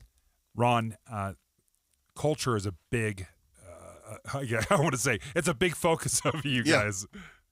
talk about culture. Yeah. So we like to look at ourselves as separate from our competition, as different in a good way and in a positive way. And some of the things that we look at Focus, I've emphasized team in the prior segment. And emphasizing the individual within the team. This is a culture of hardworking individuals, but at times we like to think that it's not emphasized in the hard work itself, but servicing our clients and providing service for our clients. We take joy in helping them succeed, and those are the types of people that we're looking for. Are people that can work hard but enjoy what they do and enjoy the people that they work with, which is super important. If people want to get a hold of you, one of the great resources is their website. Make sure you check it out, focusutah.com. If you're interested in working for this company, reach out. Find out if you're the right fit for the culture, for the job. Just go to focusutah.com.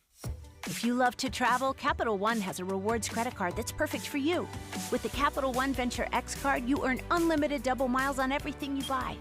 Plus, you get premium benefits at a collection of luxury hotels when you book on Capital One Travel. And with Venture X, you get access to over 1,000 airport lounges worldwide. Open up a world of travel possibilities with the Capital One Venture X card. What's in your wallet?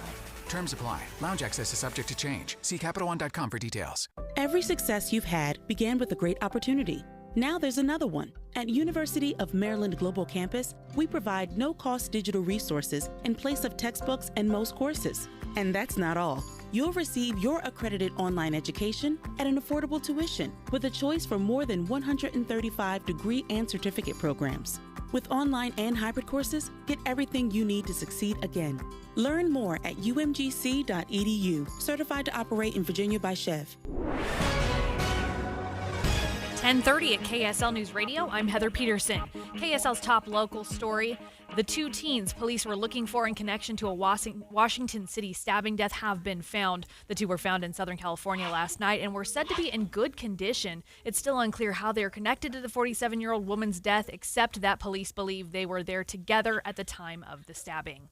Today is the last day Governor Spencer Cox has to sign or veto legislation from this session. He has about 100 or so left on his desk. Yesterday, he signed several new tax breaks into law, including lowering the state tax income rate and expanding the child tax credit. He also cut Social Security taxes for around 90,000 more Utah seniors, which aligned with what he proposed in his yearly budget earlier this year. We have an aging demographic out there, and that silver tsunami as boomers are starting to retire is something that we're concerned about. We're behind the national curve on that because we're a younger state, but we're certainly heading in that direction. The governor also signed on a bill that will require voters to opt in for mail-in voting by 2029. Our top national story this hour from ABC News. The Department of Health and Human Services says it'll cut about 10,000 full-time employees. HHS Secretary Robert Kennedy Jr. says they're realigning the organization with its core mission. Despite cutting nearly 1/4 of its staff, HHS maintains that the restructuring won't impact critical services. Your money at this moment, the Dow is down 59 points, the S&P up just about a point, and the NASDAQ is down 2. Coming up, enjoy today's warm weather while it lasts. KSL weather is next. KSL News Time, 10:32. The sources where we get our news matters. When you listen to Utah's Morning News, we want you to feel the stories are important to you and trustworthy. This is Amanda Dixon. And I'm Andy Farnsworth. Join us weekday mornings on KSL News Radio. The Trump administration is in the midst of a legal battle right now regarding deportations, and Greg Skordas is filling in for Debbie Dujanovic today, and this is so interesting on so many levels. So what they are arguing in federal court is that it is justified in sending Venezuelans to El Salvador. So these deportations, what is so unique about this is you're taking somebody from another country, and instead of housing them here in the United States, or shipping them out to another country, El Salvador. That right there, to me, is just, it's so revolutionary. Like I've never even thought of this idea before. What are your thoughts about that? Or is there any sort of legal precedent to say we are deporting you from America and we're going to house you in another country? I love it how you started this segment, Dave, with the Trump administration is in the midst of a legal battle, because there are 1,000. There are dozens. This one's really interesting, and I'm glad you mentioned it, because we typically think of prisoners. If you commit a crime in Utah, you do the time in Utah. You commit a federal crime in the United States, you do the time in the United States. He's sending prisoners to El Salvador, and if you recall, I think his Secretary of State or somebody traveled down there and saw this big, beautiful prison that they'd built down there, and the Salvadoran government is saying, hey, there's room in the inn. Send us your prisoners, and for a fee, we'll house them here. But there's so much concern about that, because if you think about the legal part of that, are they treated fairly? Is there a cruel and unusual punishment? And if so, what happens? And what if there's an appeal? What if there's other things you can do? I mean, there's so many facets to this that they just need to deal with, and not the least of which was they were flown there in a plane, and when a judge is saying turn the ship around, and it didn't happen, so the legal just dropped them off. Yes. Yeah. The legal and it's not like they're the most sympathetic defendants in the world. These are apparently part of some Venezuelan gang. Tren de Aragua. They're not getting a lot of sympathy here in the States. Nonetheless, there is a thing called due process in America, and it doesn't appear to have been followed as closely as it maybe should have been. Let's talk about this prison that is in El Salvador. It's called the Terrorism Confinement Center. Now, El Salvador had this massive gang problem. I mean, it was absolutely decimating this country. And the government came together and they said, we are going to crack down on a level that is almost incomprehensible. We've never seen anything like this in recent memory. But they build this prison that houses 40,000 inmates. Yeah, I don't know how many. Imagine that. Imagine even just. That's Rice Eccles. Right. Yeah. I mean, it's that many people in a prison, 40,000 inmates. Each cell can hold 65 to 70 prisoners. There's no visitors allowed. There are no workshops or educational programs. Prisoners are never allowed outside. Heads are shaved immediately upon arrival, and then they are provided this uniform: shorts, T-shirt, socks, and rubber clogs, and that's it. And it is prison on a level that we've never seen, or I've never seen here in the United States. And that is part of what I think the conversation is it's not the same. If you are housed or if you are serving a prison sentence or in jail here in America, it is nothing like this. Yeah, and of course our Constitution provides that even prisoners, even convicted prisoners, are entitled to not be subject to what we call cruel and unusual punishment. And I'm wondering if that particular description that you gave would have crossed that line had it been an American prison. I mean, I don't know if you talk about any of these in a vacuum, the shaved head, the wearing the shorts, wearing the little Crocs and whatnot, maybe none of that crosses that line. But the combination of all those, and who knows how they're being treated down there? Is there a hospital at the prison? Is there medical care? What's the and those food are like? a lot of the concerns that human rights groups have. Allie Bradley is joining us right now from News Nation, the border correspondent. And Allie, we love tapping into your expertise because you follow these things so closely. Walk us through where the administration is as far as the court. What is the legal battle going on, and where are we at with it?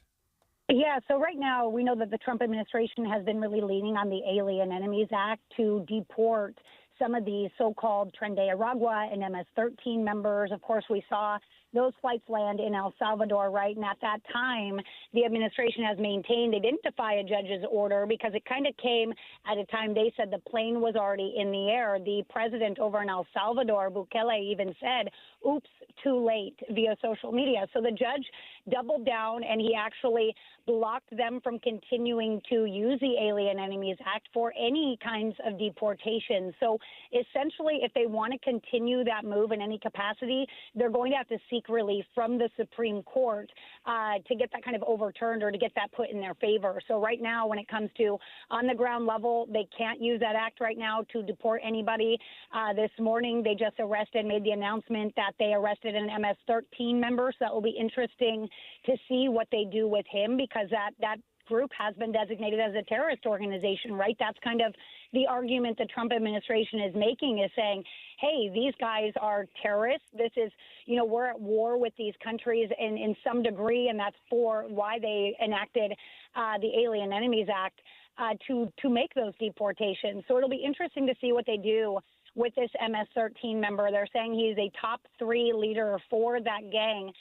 He's an El Salvadorian national who was living in Dale City, Virginia, just about 30 minutes outside of Washington, D.C. So they made the apprehension early this morning, and he's in custody right now from what the Attorney General said this morning at a news conference. Allie, I want to go back to some things that you talked about, which is not the least of which is the Alien Enemies Act.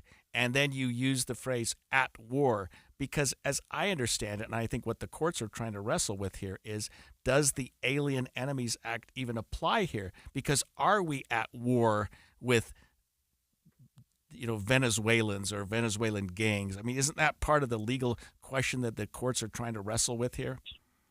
Well, I'm not a legal expert, but I will tell you their argument is the sheer majority of people that crossed into the country, a lot of them were Venezuelan nationals. And then under the Biden administration, they used a parole program called CHNV, which, of course, the Trump administration also ended.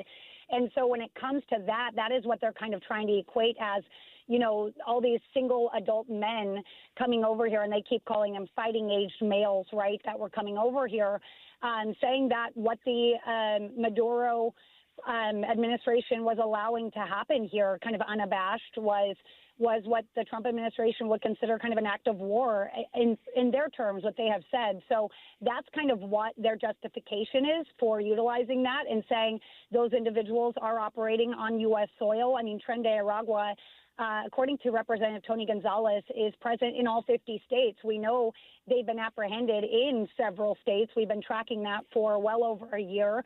They have been a threat to law enforcement here. They've had kind of the green light to attack law enforcement. So those are things that the Trump administration is using in their defense here, from what I can see from down here at the border. Allie, can you tell our listeners, and I think Dave tried to explain it a minute earlier, what this El Salvador prison is like? So we saw DHS Secretary Noem there yesterday. She was at the Terrorist Confinement Center, also known as CCOT or CCOT, and it is one of those confinement centers that's pretty well locked down. I mean, you've heard the terms locked down like Fort Knox, right? Well, this is Fort Knox on steroids. They've got rifles manned on every single tower out there.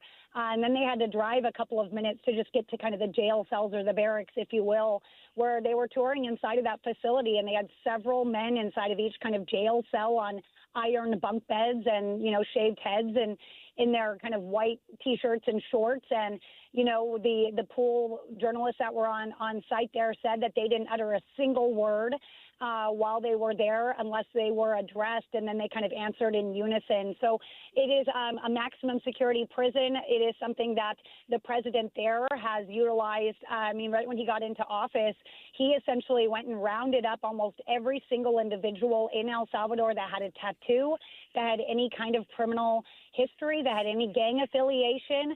I know people that I walked in a caravan with that live in El Salvador that, say they aren't criminals and they have tattoos and they're scared to go outside of their house. But the president there says that their crime rate has plummeted since those arrests and apprehensions. Again, the controversy is the lack of due process, right?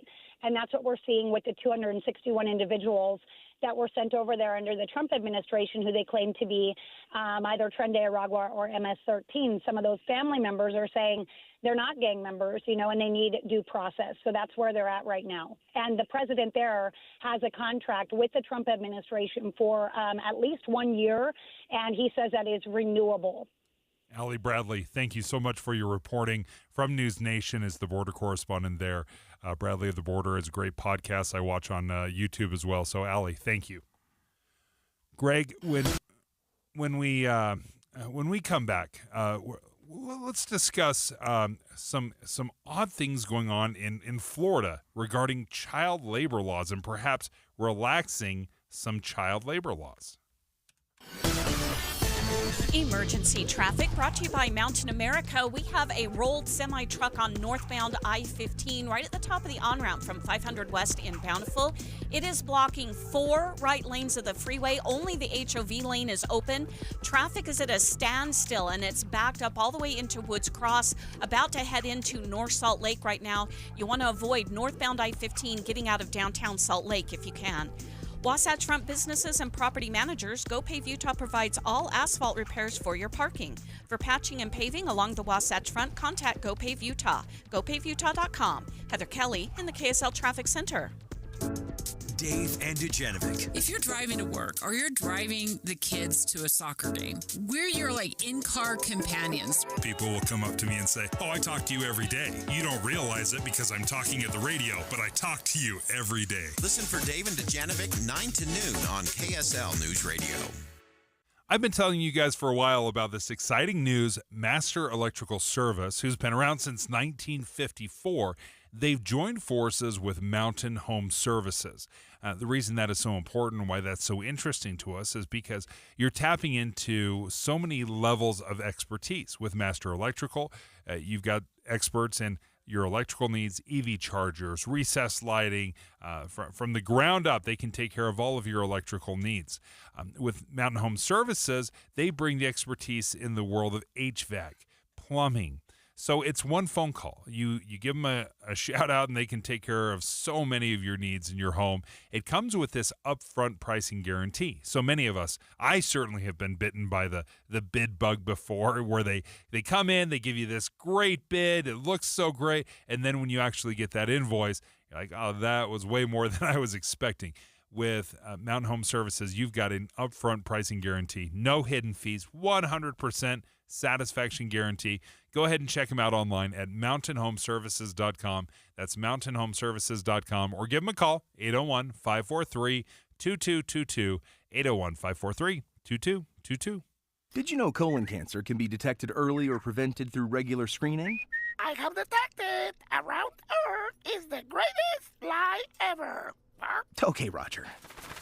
My uncle just passed away and I inherited his cockatoo, Roger. He was a member of the Flat Earth Society, so Roger picked up on some of his rhetoric. Anyway, screening, such as a colonoscopy. Screen these! Screen these! Roger that, Roger. Moving on. Colonoscopies can detect early-stage colon or rectal cancer, or even polyps, which are abnormal growths that can turn into cancer over time. I'm a Flat Earth walker. Come on, Roger. What did I do to my uncle to deserve you? You don't get to choose what you inherit, just like colon cancer. Unlike Roger here, I believe in science. And science says that if colon cancer runs in your family, you're more likely to develop it yourself. Talk to your doctor about when you should start screening. Find out more at coloncancercoalition.org. A message from the Colon Cancer Coalition. I'm Brad Norton with UCCU, and our first credit union branch was right on the BYU campus. 7 decades later, we're still cheering. Go Cougars! Joining us right now from the KSL newsroom, Randall Jepson, and you've got some updates, a little breaking news on the Sundance Film Festival.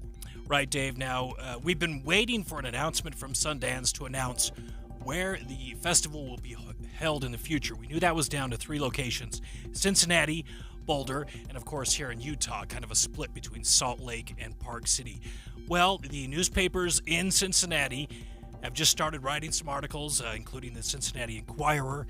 They put out a statement from their film festival president there in Cincinnati saying they will not be the future host of the Sundance Film Festival. Oh, wow. So they're removed. They've already said, hey, we are out, and so we're down to We're down to 2, Boulder, Colorado, and then that kind of split here in Utah between Salt Lake and Park City. When do we expect to hear the final determination? Today. We've been told that decision will likely be announced at some point today.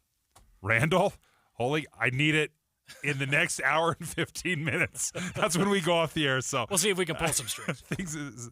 This is interesting. Very, very fascinating for folks that love the Sundance Film Festival. Has a long and storied history, been around since 1985. Obviously, the thought of losing the Sundance Film Festival, launched by Robert Redford, that is pretty significant. So we will continue to follow this. Thank you so much for the update. But it looks like Cincinnati is out. The final two. This is like the Miss America pageant. We're just like slowly weeding people out.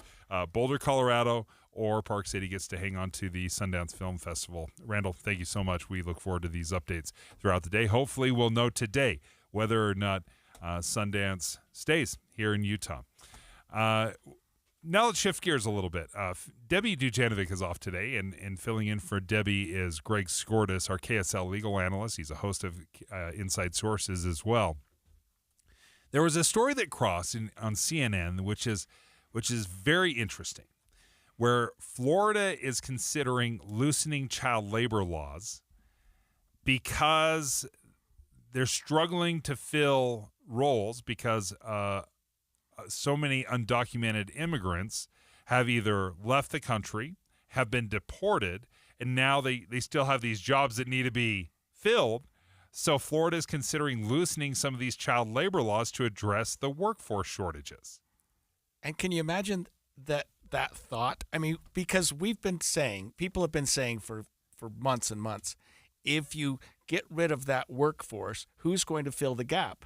Most American teens are not going to take some of the jobs that a lot of our undocumented immigrants are doing, the housekeeping jobs, the hotel working jobs, some of the the construction jobs, things like that.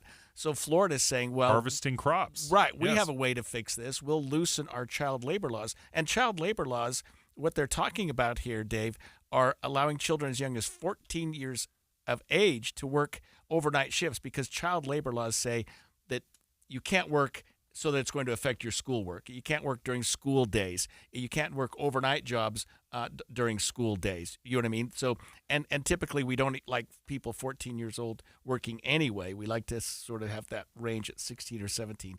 So, yeah, Florida's saying, well, we can fill this gap. Let's just change our child labor laws, and then we've got a new workforce. I've got a 14-year-old right now. Can you imagine? He's my working? youngest. Yeah. Working overnight is basically say, hey, consider moving to the moon. Like, I can't even process sending my son out. I'm like, hey, buddy, good luck, earn some money and work overnight, because that's the shift that is available. To your point, there are a lot of jobs available here in Utah for younger kids, 14, 15 years old. I know that many of maybe our listeners probably worked at Lagoon or worked at some of these places that hire very young kids. But they do have a lot of rules that are in place to make sure that you're not working too many hours, that you're not working too late in the evening, that it doesn't interfere with your schoolwork, because the idea is your number one job when you're a kid is to be a student. But we see that getting eroded away on just about every level. I think even up at the universities, so often our athletes were considered student athletes. Well, now they're just professionals, professional athletes that play at a university, and we've lessened the importance of school. Well, when we look at some of these child labor laws, if you have a kid that is working an overnight shift, there's no way they're not going to school the next day. And what this thought really passes up, Dave, is Florida loosening child labor laws. There's a reason for child labor laws. It's not because the workforce is flush and we have plenty of workers, so let's make sure the kids don't work. It's to do exactly what you just said, to make sure that kids are healthy, that they wake up in the morning ready to go learn, that they can go to school, and that we're not taking advantage, as some countries do, of our young people by having them work in jobs and in hours and in conditions that we wouldn't want our older people to work. Okay, so that brings up an interesting thought, is if you make it legal, then are you removing some of the barriers if this is being done already? If people are working, getting paid under the table, and you've got kids that are working out in the fields and they don't have these protections, because when you are working and you're hired and it's all above board, then they do have access to these kind of protections. And oftentimes when we see people that are working illegally or being paid under the table, then they are apt to be abused in so many different ways, not just physically or financially, but there's so many ways that you can take advantage of folks when you are not above board. Is there an argument to be made that listen, I would never let my kid do this. I wouldn't let them work overnight, but not all kids have that, and not all families have that ability to say, hey, you know what, we're just trying to survive here. We're not worried about school. We just got to feed our family. We need the extra money. Yeah. I don't know. I mean, that's a tough one. And I'm glad that you have a child in that age group, because you have to think of it that way. Yes. I mean, to me, 14 years old, I don't know. I don't have any close family members in that age group, but you do. And you can't, as a parent, imagine your child working tonight the grave shift. Yeah. 10 p.m. to 6 a.m. and then get up and go to school. I mean, it's just not going to happen in the Noriega household ever. But you're right. There are some households that could probably use the extra money, which is unfortunate. But there are, like I said earlier, there are reasons for child labor laws. Yeah. And it's not to punish families financially. It's to make sure that kids have the health that they need, have the ability that they need to study, and that they're not missing school for reasons that are really not as important as attending school. I do see value in making sure that when you're doing things above board, that you have access to protections, not just child labor protections, but labor protections in general that can apply to children. And if children are already working some of these jobs, I know that seems kind of foreign to many of us. We can't even imagine that being the case, but obviously that does happen if there is a need. I want to make sure that these kids have access to protections and to laws, and to make sure they're being treated appropriately. But this is really shocking. Florida considering loosening child labor laws to address workforce shortages, particularly after the cracking down on hiring undocumented immigrants. When we come back, let's talk about Social Security and the politician here in Utah that is not afraid, as most politicians are, to address the elephant in the room. Social Security's got all sorts of problems. It needs to be reformed. And Senator John Curtis is ready to take that on. Be advised, this is your opportunity to save up to 40 to 80% on a hot tub or swim spa this weekend only, Friday through Sunday, Mountain America Expo Center, Sandy. Be advised, this is your opportunity to save up to 40 to 80% on a hot tub or swim spa this weekend only, Friday through Sunday, Mountain America Expo Center, Sandy. 18-month interest-free financing. Our factories have demanded we sell 1,000 hot tubs and swim spas this weekend. Mountain America Expo Center, Sandy. Huge factory incentives, factory rebates, this weekend only. Mountain America Expo Center, Sandy. We can remove your old hot tub. Free delivery of your new hot tub. Hot tub starting at $2,999. Mountain America Expo Center, Sandy. Free delivery of your new hot tub. Just relax and enjoy. Mountain America Expo Center, Sandy. Friday, 2 p.m. to 8 p.m. Saturday, 10 a.m. to 8 p.m. Sunday, 10 a.m. to 6 p.m. Free admission, free parking, free delivery. Mountain America Expo Center, Sandy. Call 833-SPA-SALE or visit hottubandSwimSpaSale.com. Do you enjoy fatty foods, sweets, and alcohol? Who doesn't? Unfortunately, all those things put a lot of pressure on our liver. That's why pharmacist, best-selling author, and nutritional expert Sherry Torkos recommends Active Liver from New Nordic. The liver is an incredible organ. It works nonstop to process toxins and chemicals from our food and drinks, medications we take, and even environmental exposures. As a health expert, I'm often asked how to support the liver's natural detoxification process and offset the effects of fatty foods, sugar, and alcohol. I recommend Active Liver by New Nordic. This gentle plant-based supplement is an effective way to support your liver's vital functions as well as your energy and overall well-being. With its powerful blend of turmeric, milk thistle, and globe artichoke extract, Active Liver is the perfect way to keep your liver healthy and you feeling your best. Active Liver is available in both a delicious gummy or tablet. You can find Active Liver in the vitamin aisle at your local CVS or online at Amazon or newnordicusa.com. Right now, I'm joined with the founder and general manager of Focus Engineering and Surveying, Ron Paul. And Ron, I'm excited to talk about this because you guys are looking for great team members to join you. You're looking to expand because your business is booming right now.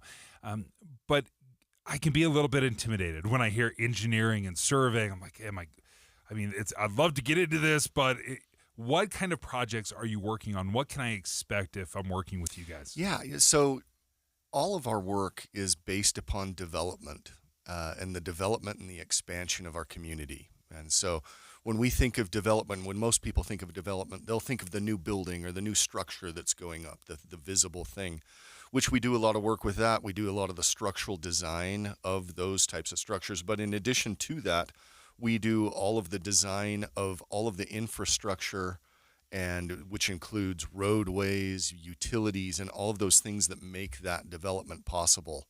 And so we design those things to make sure that it works, to make sure that everything is flowing properly, that nobody's getting flooded, hopefully, and everything is safe and in a condition to accept that type of building or development. One thing that stands out to me, and this is a little bit of a trend, you have big companies like Google and Apple that say, hey, listen, we're looking for the right person, and we can help train you in our business, and you can grow with us. That's very much something that Focus Engineering and Surveying is interested in doing, is investing in people and helping bring them along. Absolutely. Yeah, we're open. If people have that interest in what we do and this type of development services type of work, we're very interested in them coming and joining our team. We will train them. We'll train them on hands type of training, and we have all sorts of different types of training, culture training as well, where we read books together as a company and we talk about those books and how it applies to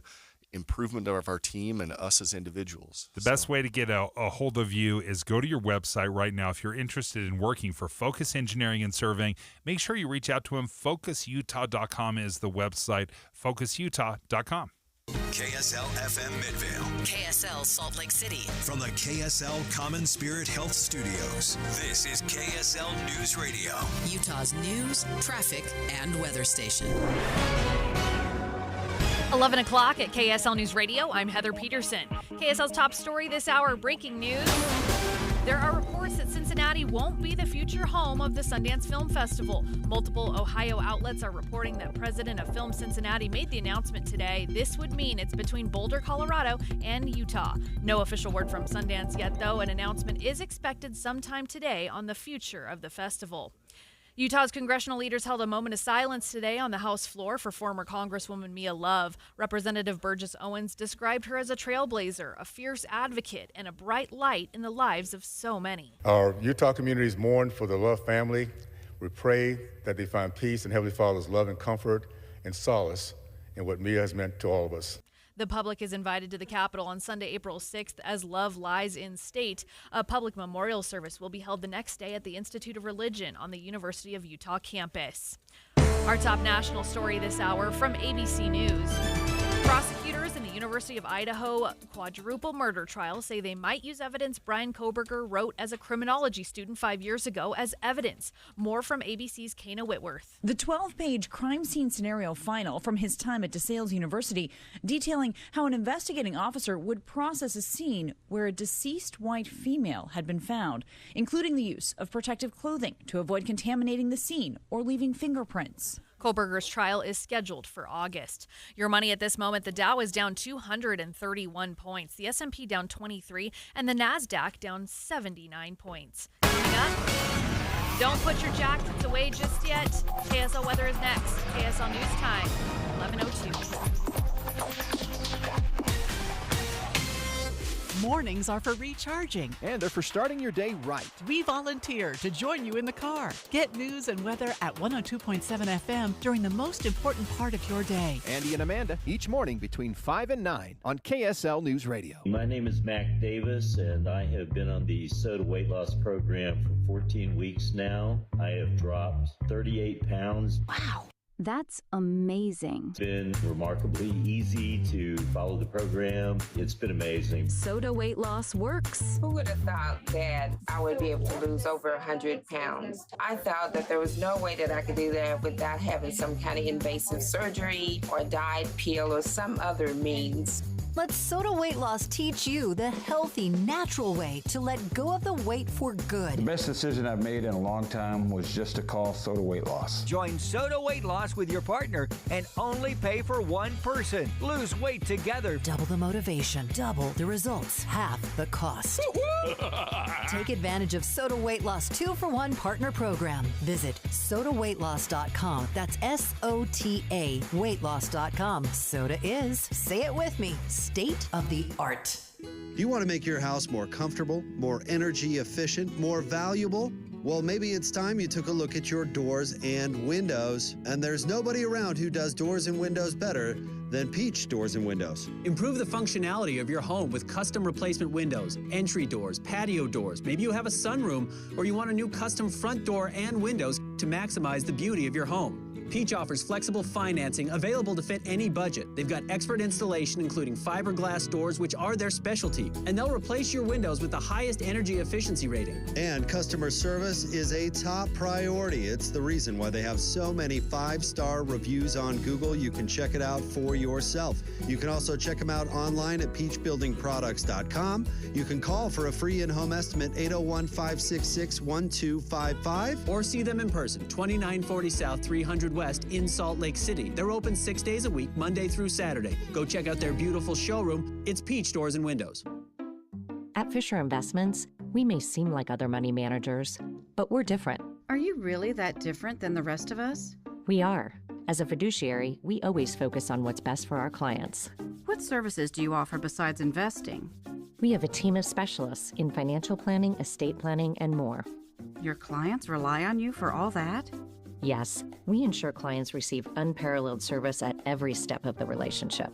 Okay, but you still sell commission-based products, right? No, because we believe that's a conflict of interest. We prioritize service over sales goals. So, then how do your fees work? We have a simple and transparent fee that's a percentage of our clients' portfolios. So we do better when our clients do better. Wow, we're more different than I thought. At Fisher Investments, we're clearly different. Learn more at fisherinvestments.com. Investing in securities involves the risk of loss.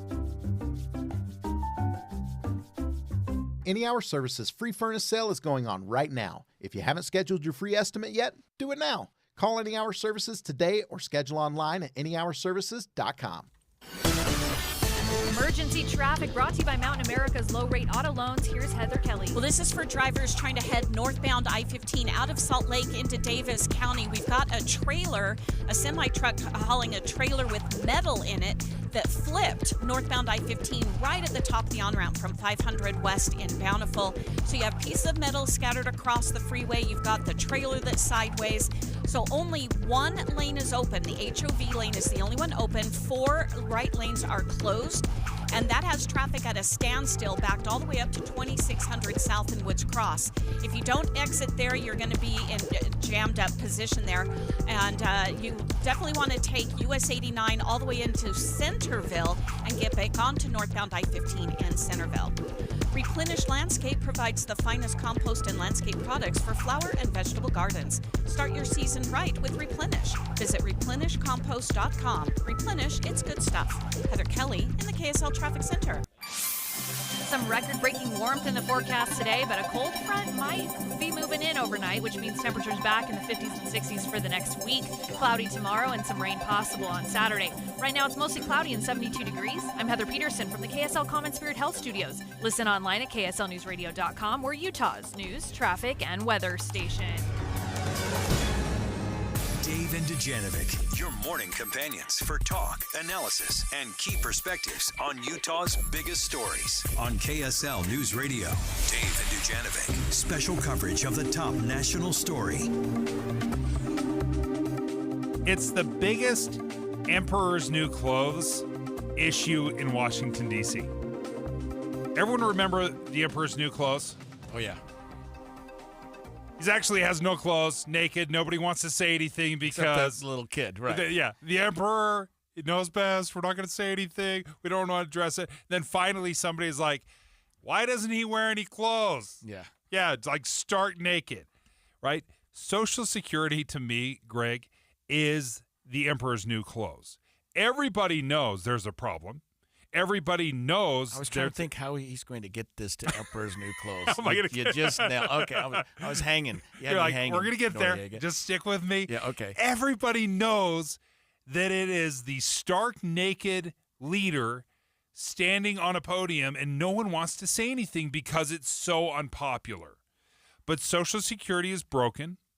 It says it on the website. Everybody knows it. Republicans, Democrats, doesn't matter. Everybody realizes that by 2034, we're out of money in the Social Security program, that they are looking at 25% cuts to those that are receiving just because you're out of money.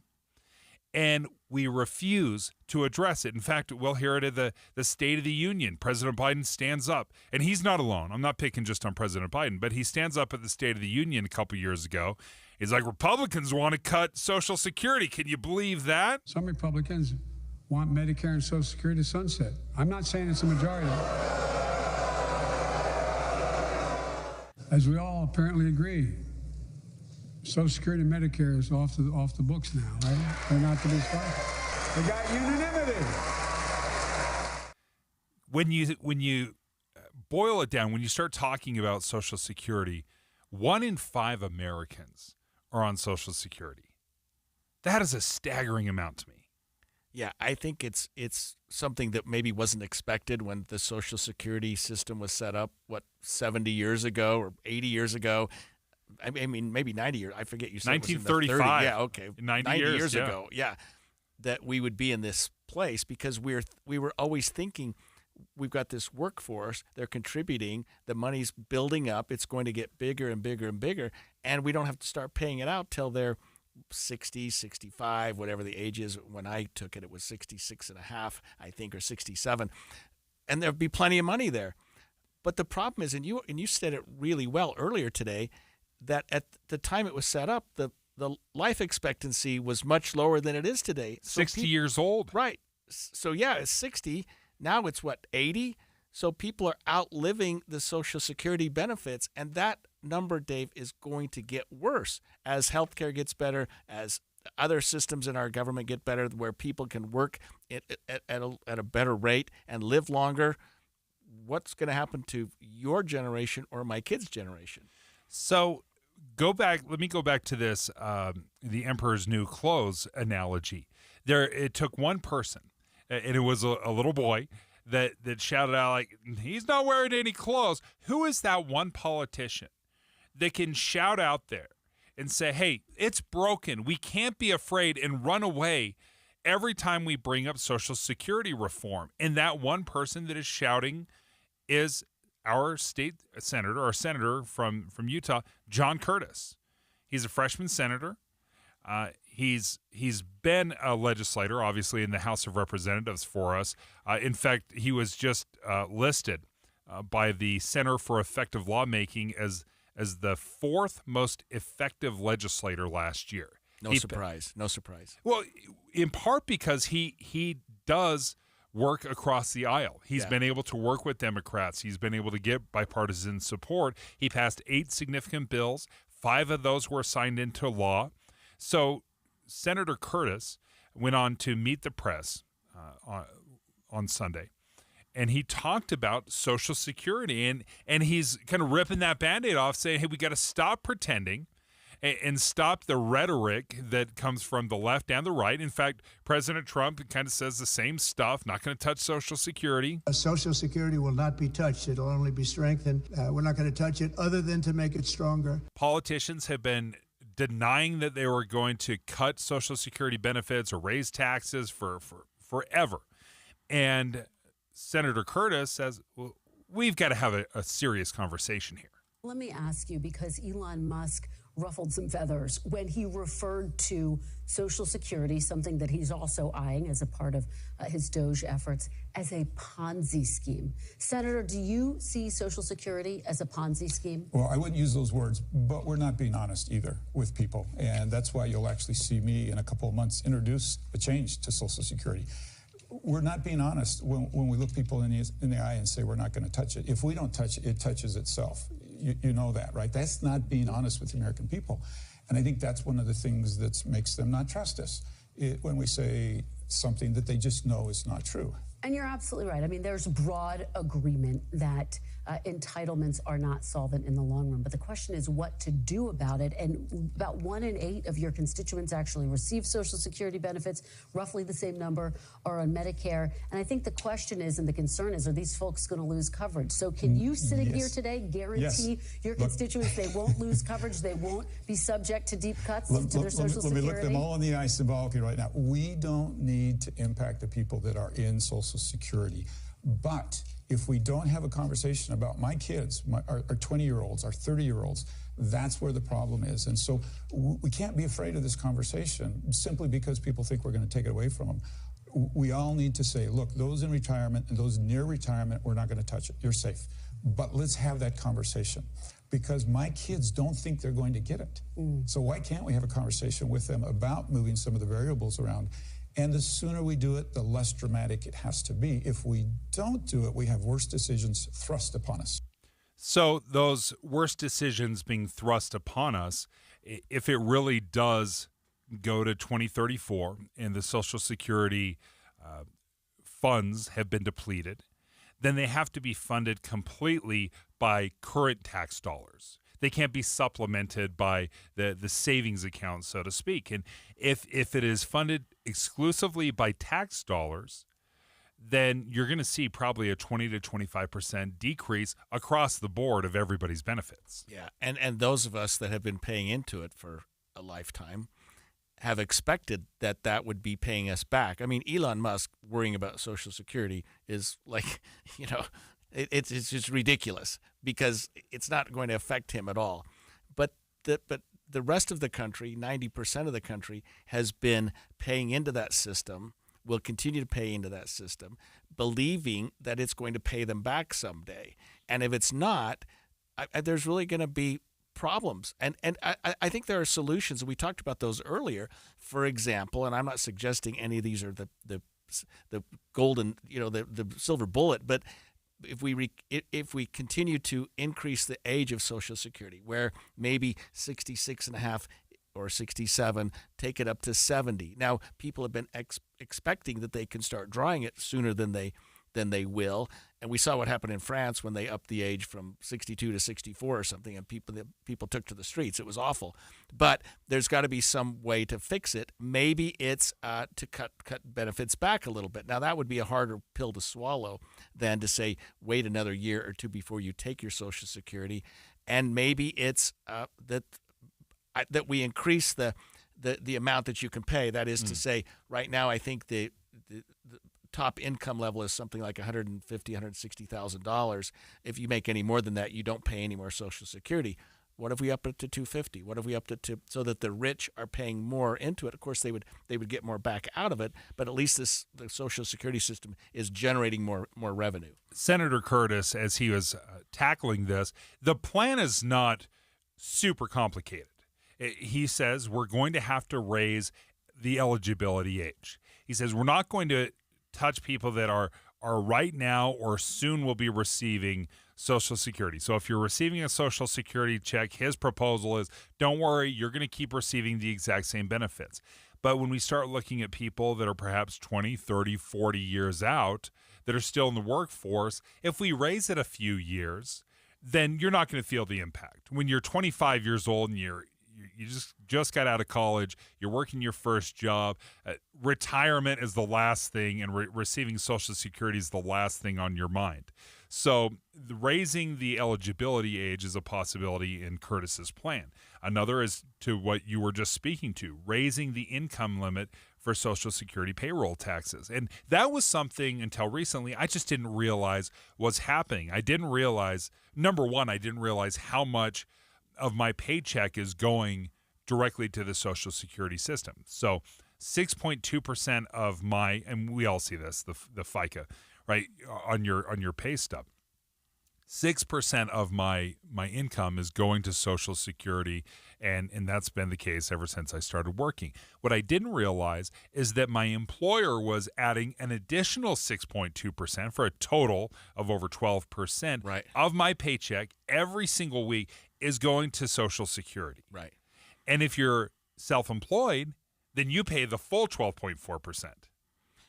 Yeah, and you know what's why are we here now, Dave, where we're up against it. It's getting to the point where, I wouldn't say the tipping point, but it's like, if it's 2034, that's 9 years from now. 9 years from now, it's going to be broke. It's going to be bankrupt. Even those of us that are drawing on it hope that we're around in 9 years. Yeah. Hope that we're still going to be drawn from it, let alone those that are maybe 20 years out. So something needs to be done fairly quickly. And I appreciate Curtis, because nobody wants to say Republicans and Democrats. You heard Joe Biden getting booed when he said Republicans want to cut Social Security, because they're like, don't put that on us, Biden. That's not our deal. There's some ways to change it. But Congress needs to do something now. They need to do something right now, so that we're not having a discussion a year or 2 or 3 from now where we're talking about Social Security maybe going belly up. Here's where I feel for everybody that is on Social Security or worried about Social Security cuts, because if we're looking at it, it takes the vast majority. It's the most expensive part of our annual budget in the federal government. It's about 21%. It's called an entitlement right off the top. Like, that is 21% every single year. Congress doesn't vote on it. It's automatically funded. We pay this.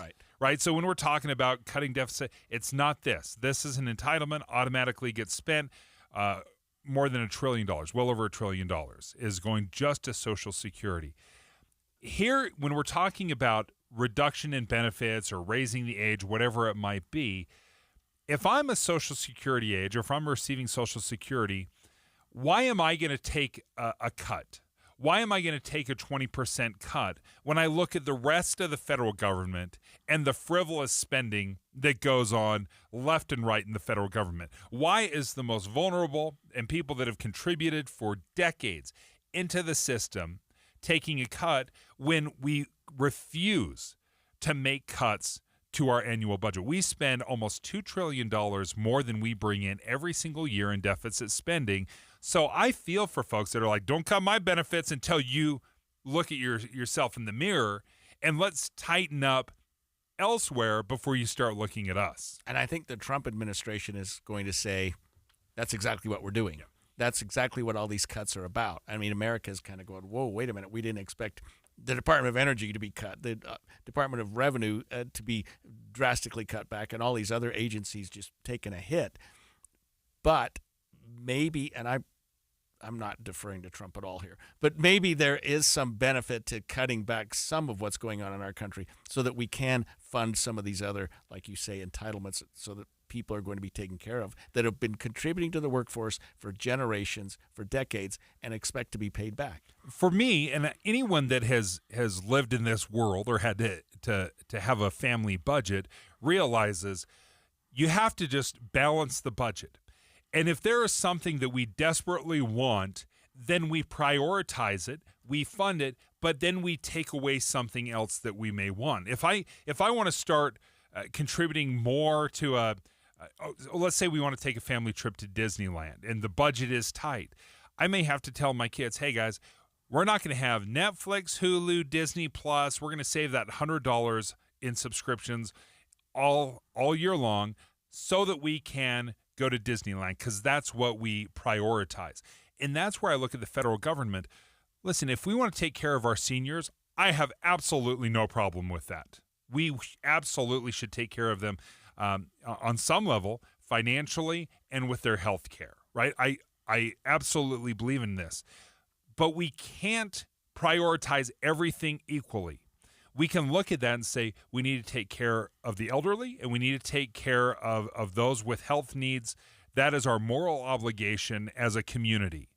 But you're going to have to sacrifice some of your wants on your wish list elsewhere. And we have to prioritize. And I have no problem prioritizing the elderly and those that have health needs. But we have to balance that budget, which means we're going to sacrifice other things that we like. We still like Netflix. We still like Hulu. We still like Disney Plus. But if it comes down to it, we got to balance that budget. Right. And so I'm glad Curtis is on top of this. I'm glad he's talking about it. I'm glad that he's trying to make this a bipartisan issue. Congress will have to deal with that. I'll be interested to see what the administration does. You played a sound clip earlier of President Trump saying Social Security will not be tampered with except to be made stronger or something like that. I mean, he basically said, don't worry, it's only going to get better. But what he didn't say was how, what we're going to do, what steps are going to be taken. And perhaps his budget people need to sit down and say, here's a plan, go to Congress and say, here's a plan, and see if you can get something approved. Because talk is cheap right now, and we've got 9 years left before Social Security becomes a real problem. One of the numbers that stood out to me as I was doing some of this research is back in 1950, you had 16 workers for every one Social Security beneficiary. A lot of contributors. So, it's a huge group of people that are contributing to one person. Right now, we went from 16 to 1 ratio down to a 2 to 1 ratio. We can blame a lot of things. Number one, we gotta blame the healthcare system. You're very good. We are keeping our grandmas and grandpas and parents around far longer than we have in the past. They are living 20 years longer than they did back in 1935. And that the calculus has changed massively over these decades, and we haven't changed. We don't move. And you mentioned something that I want to talk about, that is Medicare. We haven't talked about that much either, but that's got the same funding problems that we're going to have to deal with because, hey, when you turn 65, you qualify for Medicare. It's a good insurance. It's providers like it. People don't have any problem with it, but that's got to be funded too. And we've been paying into that too. I think when I say we, those of us have been working for 50 plus years, but that's another budget problem that we're going to have is how's that going to be funded as people get older. Absolutely, yes. And here's my number one hope. Again, Emperor's New Clothes. It took one boy to shout on and tell the emperor that he was naked, right? I feel like that is Senator Curtis right now. He's the one politician that isn't afraid to put himself out there and say, hey, let's stop hiding from this. Let's address it. This is a problem. It's important that all the other politicians around him, from the left and the right, go to John Curtis and say, we support you. We agree with you. This is the time that we all band together, because if they just turn on him and he's the sacrificial lamb, it's not going to work. It's not going to work. Just like if the crowd had turned on the little boy and silenced him and shoot him away, then we just live in the same fantasy. So my hope is other politicians show the bravery, show the guts to join Senator Curtis and have these tough, and they're going to be tough conversations and make some massive reforms to Social Security. Woo! All right, there we go. I feel so much better. You look better, and I appreciate the whole Emperor's New Clothes thing. You tied it up perfectly. You should have been a lawyer. That was a great closing argument. You just got to close it up. You got to wrap it up. Seal the deal. Troy, I think it's high time we pull the plug on winter and start this spring camping season off with a bang. Couldn't agree more. And the best way to get a jump start on spring is in an RV. Precisely. Now, if only there was a way to extend show deals on said RVs so people could really take advantage. Do you know of anyone who could possibly, hypothetically, do such a thing? I know a guy. I thought you might. Get into Bish's RV to get last chance show pricing on all RVs. We're talking travel trailers starting under $129 per month on approved credit. Clearance pricing on all remaining new in stock 2024s. No payments until June OAC. And a free 1-year RV Fix membership with every RV purchase. Your fast track to RV service repairs. And at Bish's, you'll always skip all the hidden freight and prep fees you get with other dealers. It's your last chance to start camping season early with the best show pricing deals around. Only at Bish's RV of Salt Lake and American Fork, where memories begin. Based on approved credit, 20% down, 8.99% APR for 180 months. Stock number 89911-81734. Subject to prior sale. See dealer for details.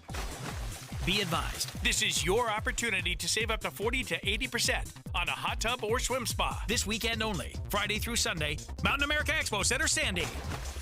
Be advised, this is your opportunity to save up to 40 to 80% on a hot tub or swim spa this weekend only, Friday through Sunday, Mountain America Expo Center, Sandy. 18-month interest-free financing. Our factories have demanded we sell 1,000 hot tubs and swim spas this weekend. Mountain America Expo Center, Sandy. Huge factory incentives, factory rebates, this weekend only. Mountain America Expo Center, Sandy. We can remove your old hot tub. Free delivery of your new hot tub. Hot tub starting at $2,999. Mountain America Expo Center, Sandy. Free delivery of your new hot tub. Just relax and enjoy. Mountain America Expo Center, Sandy. Friday, 2 p.m. to 8 p.m. Saturday, 10 a.m. to 8 p.m. Sunday, 10 a.m. to 6 p.m. Free admission, free parking, free delivery. Mountain America Expo Center, Sandy. Call 833-SPA-SALE or visit hottubandSwimSpaSale.com. It's a classic odor tale. You fried fish for dinner, cleaned up, but the smell is still in the house. And the neighbors are coming over for game night. They're on their way. And then you spray Febreze Air Mist. Febreze Air starts working instantly to fight even your toughest odors, so you go from fish to fresh like that. Now, all you have to worry about is Pam cheating at charades. Breathe happy, Febreze, la la la la la. These days, figuring out what, where, and how to watch TV is out of control. And so is the cost. That's why I'm psyched I found Philo. Live TV from A&E, Discovery, MTV, and all the channels I love. A huge library of movies and shows, and an unlimited DVR to save them. I also get AMC Plus and all their blockbuster hits. All this for just $28 a month when you sign up at philo.tv. Give it a try, risk-free at philo.tv.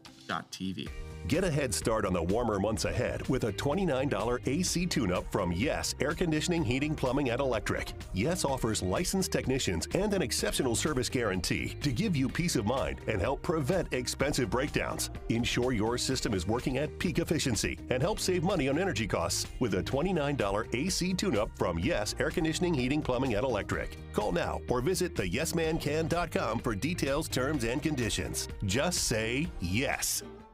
Are you looking to find more fairways, hit more greens, and lower your scores? Then a custom golf club fitting from a Shields certified master fitter is your answer. Learning from the world's top fitters at Titleist Performance Institute, Callaway Performance Center, and the Ping Proving Grounds, we're equipped to fit you with the right clubs to make your game more consistent. Go to shields.com/expert fitting to schedule a custom fitting today.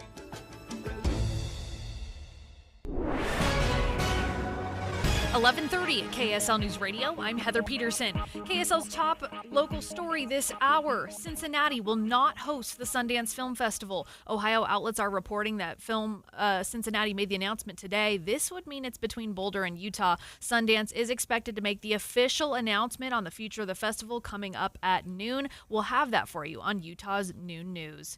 It's game day for the BYU men's basketball team as they prepare to take on Alabama in the Sweet 16. The Cougars and the Crimson Tide sport two of the highest scoring offenses in America. BYU guard Dallin Hall tells KSL Sports that that's why their defense is going to be a big focus in their game plan. This is a really good offensive team. We need to find ways to get stops. So that's what we've been focusing on, and we know we can score the ball, and it's up to us to go out there and execute defensively.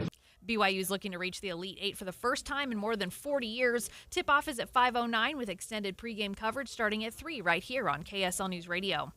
Our top national story this hour from ABC News.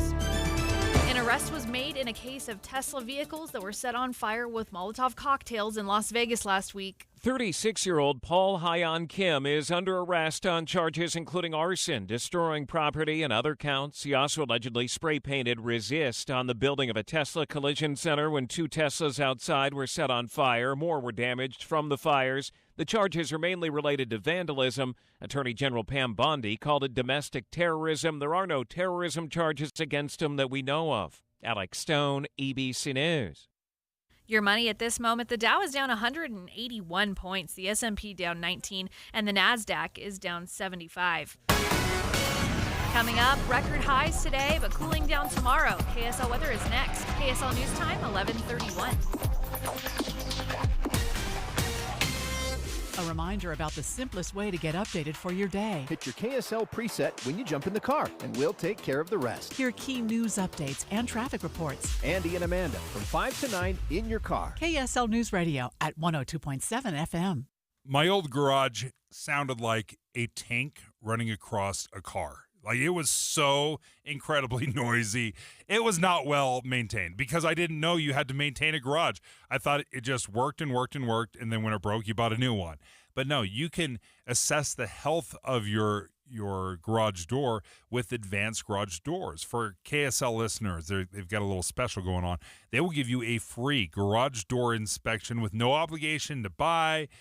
But if there is something that needs to be done, if you need to have some repairs, they will give you $100 off any parts needed for a repair. They also have a free garage door opener when you purchase a garage door. There's a lifetime warranty that comes along with Advanced Garage Doors. It includes labor as long as you follow their recommendations. And if you're interested, like, I wonder what a new garage door would look like, just go to their website. You can design your own garage door and see what that looks like. Their website, advanced-door.com. That's advanced-door.com. 24/7, same-day service, certified technicians. They can take care of you, or give them a call, 801-989-3667. That's 801-989-DOOR. I'm Brad Norton with UCCU, and our first credit union branch was right on the BYU campus. 7 decades later, we're still cheering. Go Cougars! Emergency traffic brought to you by Mountain America's low-rate auto loans. Here's Ricky Meese. Right now, bountiful traffic at a standstill on northbound I-15 due to a crash, possible injuries. At 5th West in Bountiful, we still have multiple center and right lanes of traffic completely blocked. Only one left lane of travel open for everybody to file through. And as a result, we have stop-and-go delays from there almost to the north interchange. So in North Salt Lake, now if you're thinking of taking an alternate route, Highway 89 going northbound, not too bad, a little busy in the Bountiful area, but Legacy would also be a good option at this time. Again, stopped traffic northbound I-15 starting just after the north interchange up to a crash at 5th West in Bountiful. Don't miss Mr. Max buy one, get one for 100 suit sale. Suits starting at $299 in a variety of colors and patterns, available at all 9 Mr. Mac locations with free alterations. Ricky Meese in the KSL Traffic Center. Today will be a warm one with highs of 78 degrees. Then as the small storm rolls in, we'll see temperatures drop. 60 degrees on Friday, 54 on Saturday, and a chance of rain, and 58 on Sunday. Right now it's windy and 72 degrees. I'm Heather Peterson from the KSL Common Spirit Health Studios. Listen online at kslnewsradio.com. We're Utah's news, traffic, and weather station. Dave and Dujanovic, your morning companions for talk, analysis, and key perspectives on Utah's biggest stories on KSL News Radio. This story in the Deseret News is interesting because it asks a question: why is Trump going after U.S. law firms? Now, trying to keep track of what is going on legally right now with Trump involved on some level is nearly impossible. Because so many of his executive orders, just about every executive order that he's signed, immediately has some sort of lawsuit that accompanies it. And then it starts going through the system. But this one's a little bit different, and I'm very interested in talking to Greg Skordas, our KSL legal analyst, about this, about what is going on right now with Trump and why is he going after U.S. law firms? What is happening here? Well, you just painted the story. Because when law firms are filing lawsuits against the administration for their decisions, for their executive orders, he feels like that's an attempt to undermine the government. And he's filing his own executive orders against these law firms to say they can no longer do business with the United States. They can no longer do business with the government. They can no longer do certain things. And it's costing these law firms millions of dollars, Dave, to fight this. And so law firms have done one of two things, and it's really interesting. There's a law firm called Perkins Coie that said, you know what, that's wrong what you're doing. And they filed a lawsuit against the administration and ultimately won.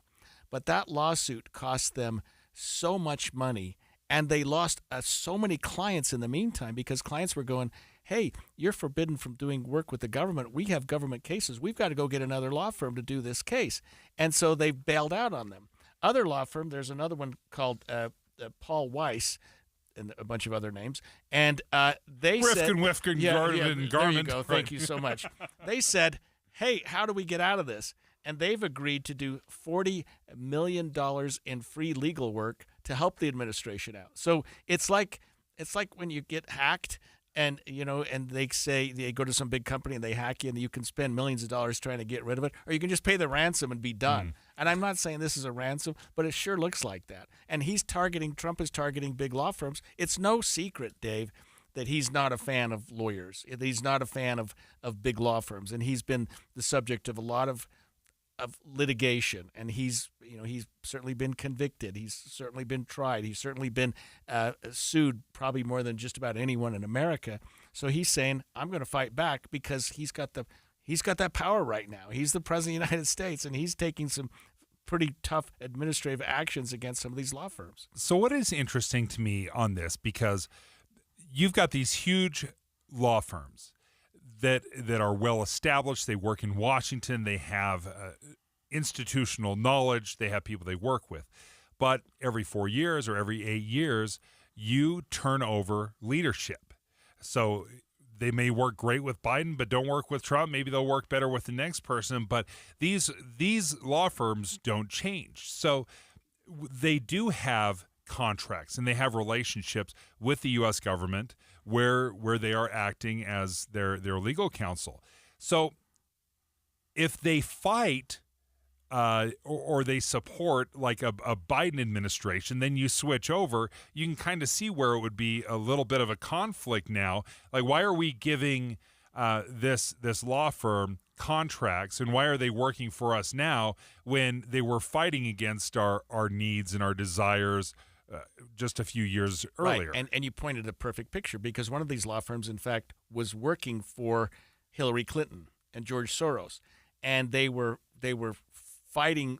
Really, one of these firms, I think, had like private investigators looking into Trump and his dealings, and he's saying, okay, let's look at your DEI practices within your firm. Let's look at the way you're doing things. He's pushing back because now he has the power to do that, and he put that law firm at its knees. I mean, he almost buried the law firm, and they lost partners, they lost associates, they lost clients, they lost millions of dollars trying to fight an order, which they ultimately won, but at what cost? And they want to challenge this and challenge him, whether it's canceling the contracts or removing them from the payroll or their involvement. And they want to challenge this, but they're trying to hire other law firms, other large represent them. To represent them. Yeah. They're like, we're not touching you. We don't want to get on the bad side now. Exactly. So now you have these huge law firms that are looking for help and support, and they are just persona non grata. They don't want to touch these folks because they're afraid they're going to get caught up in the jet wash. Yeah, let me read you a quote from Trump. He says this: lawyers and law firms play a vital role in ensuring that we live up to that standard. He's talking about the standard of ethics and preventing abuse.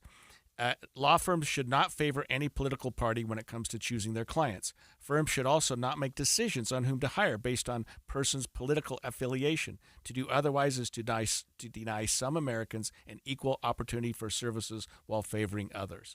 So he's laid down the gauntlet. He's laid it down and saying, if your law firm is set up just to challenge what our country's trying to do, just to challenge some of what our nation stands for, maybe we need to take a second look at what your law firm's doing.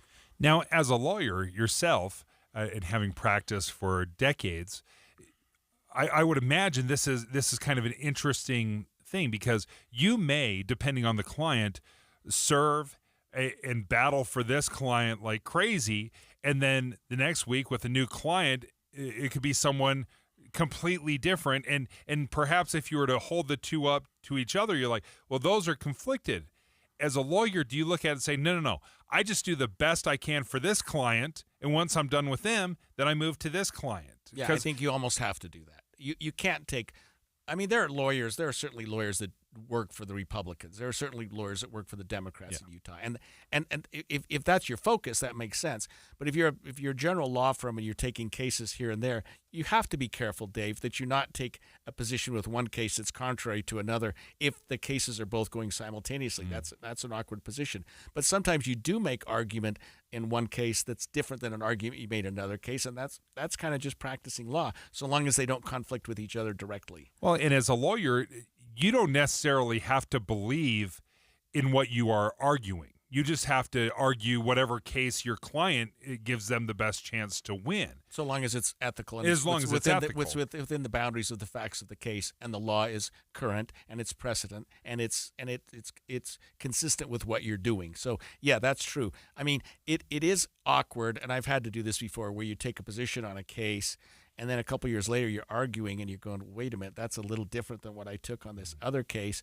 But if it's within the confines of the law and the confines of precedents, and you're looking at Supreme Court and other opinions, and you can draw parts of one case and out of another that support your opinion, I think lawyers find a way to do that and still maintain their ethical boundaries. Yeah, it's fascinating to watch because obviously when you're dealing with so many law firms, especially in D.C., I mean, there's just, whether it's from the lobbyists, trying to push, for certain legislation or pushing back against executive orders. There's no shortage, and it's billions and billions of dollars of business in the courts for lawyers as they're fighting these cases.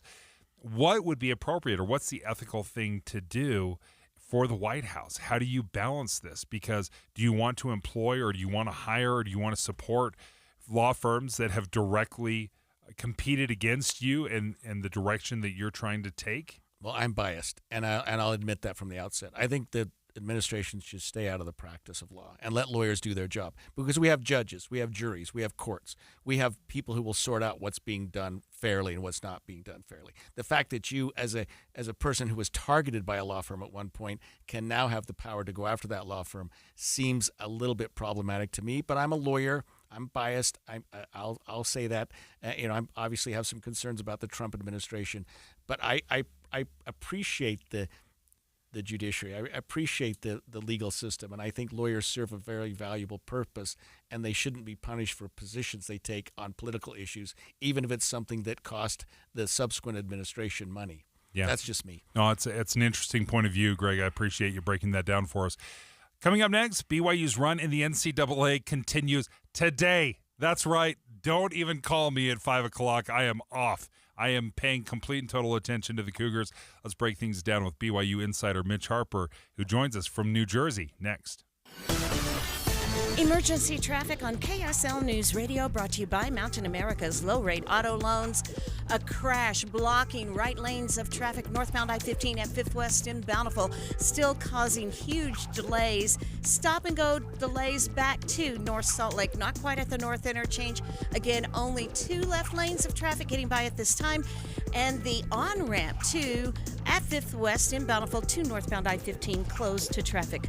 Wasatch Front businesses and property managers, GoPave Utah provides all asphalt repairs for your parking.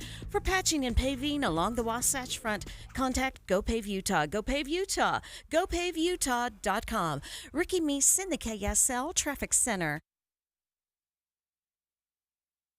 This is Derek Miller speaking on business.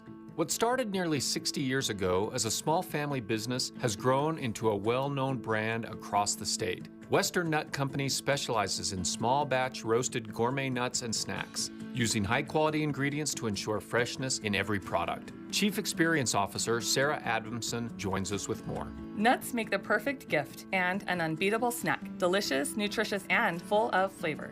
At Western Nut Company, we've been roasting premium nuts to perfection since 1966.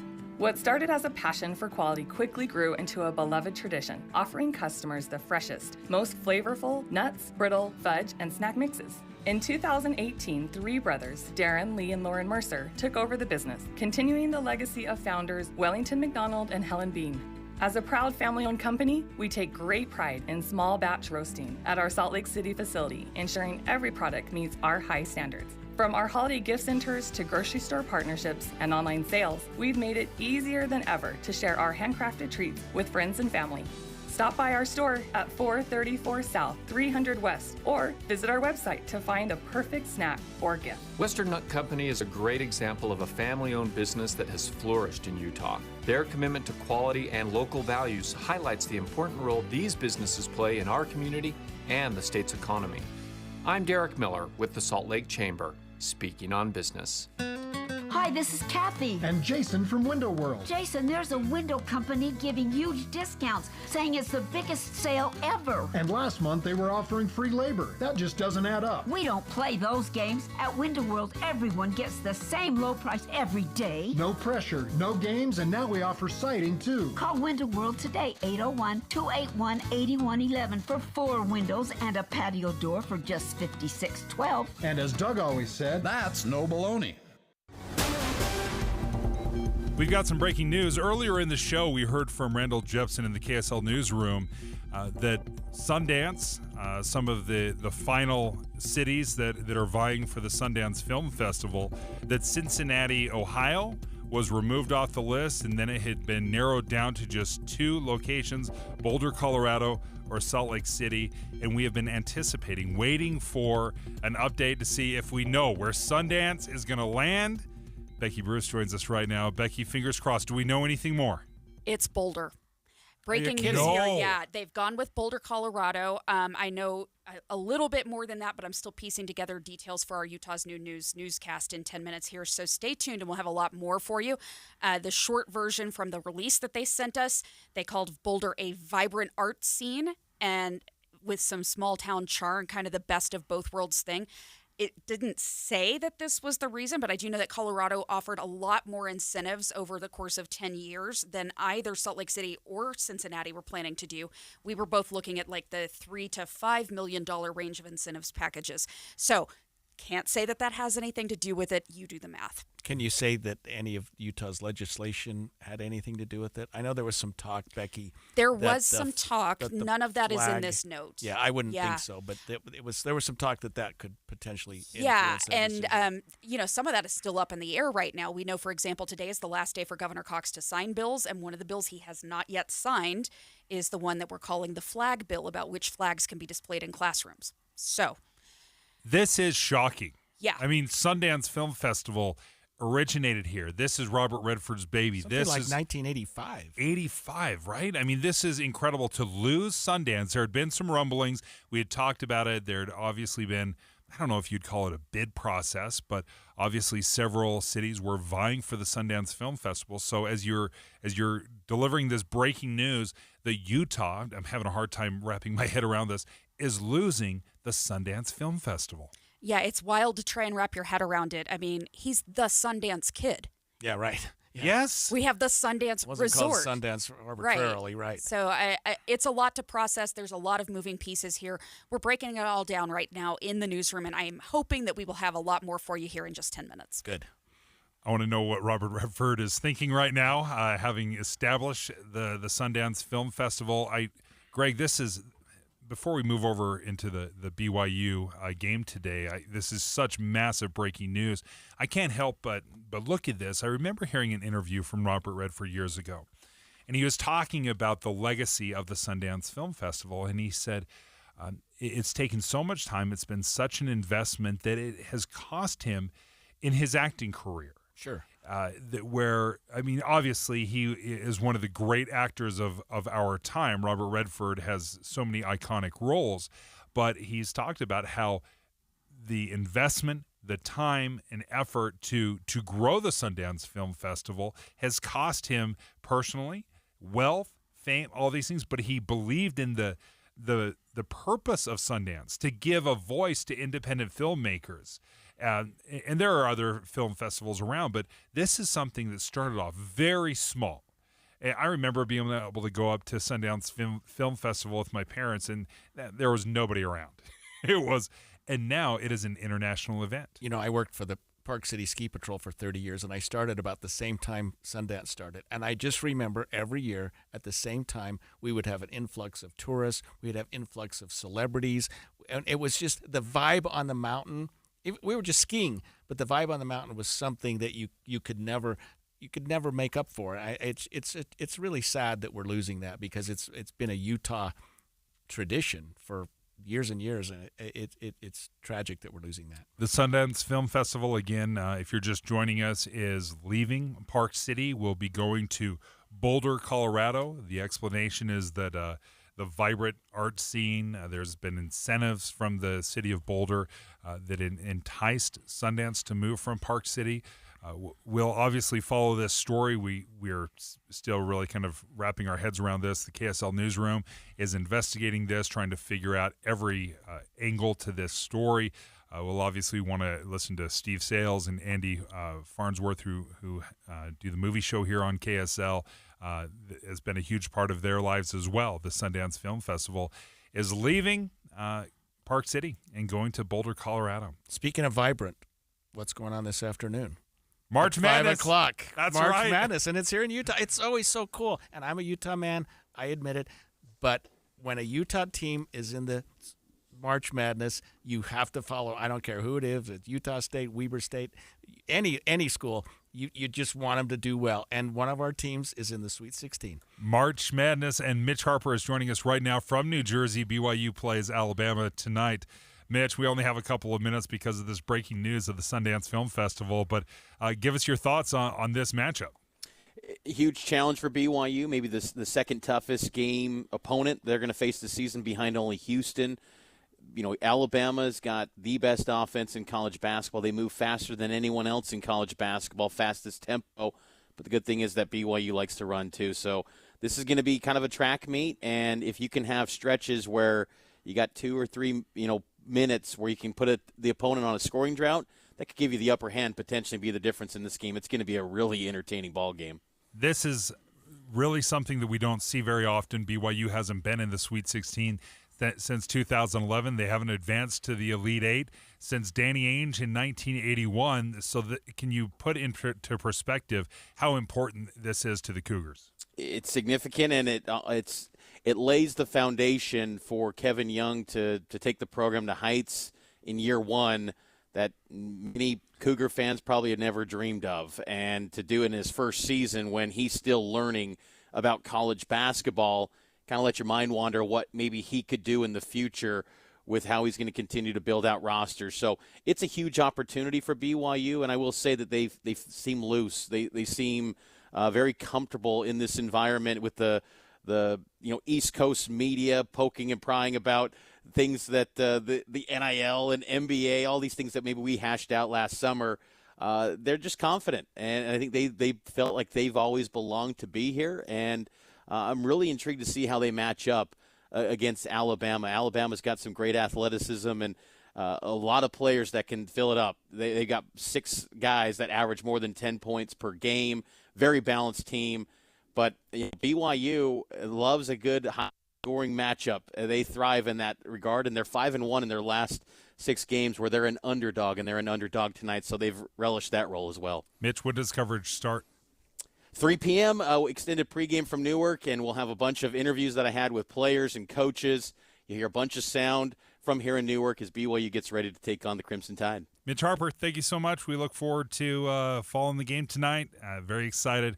Up next, Maria Chaleos is up with more as the Sundance Film Festival is moving from Park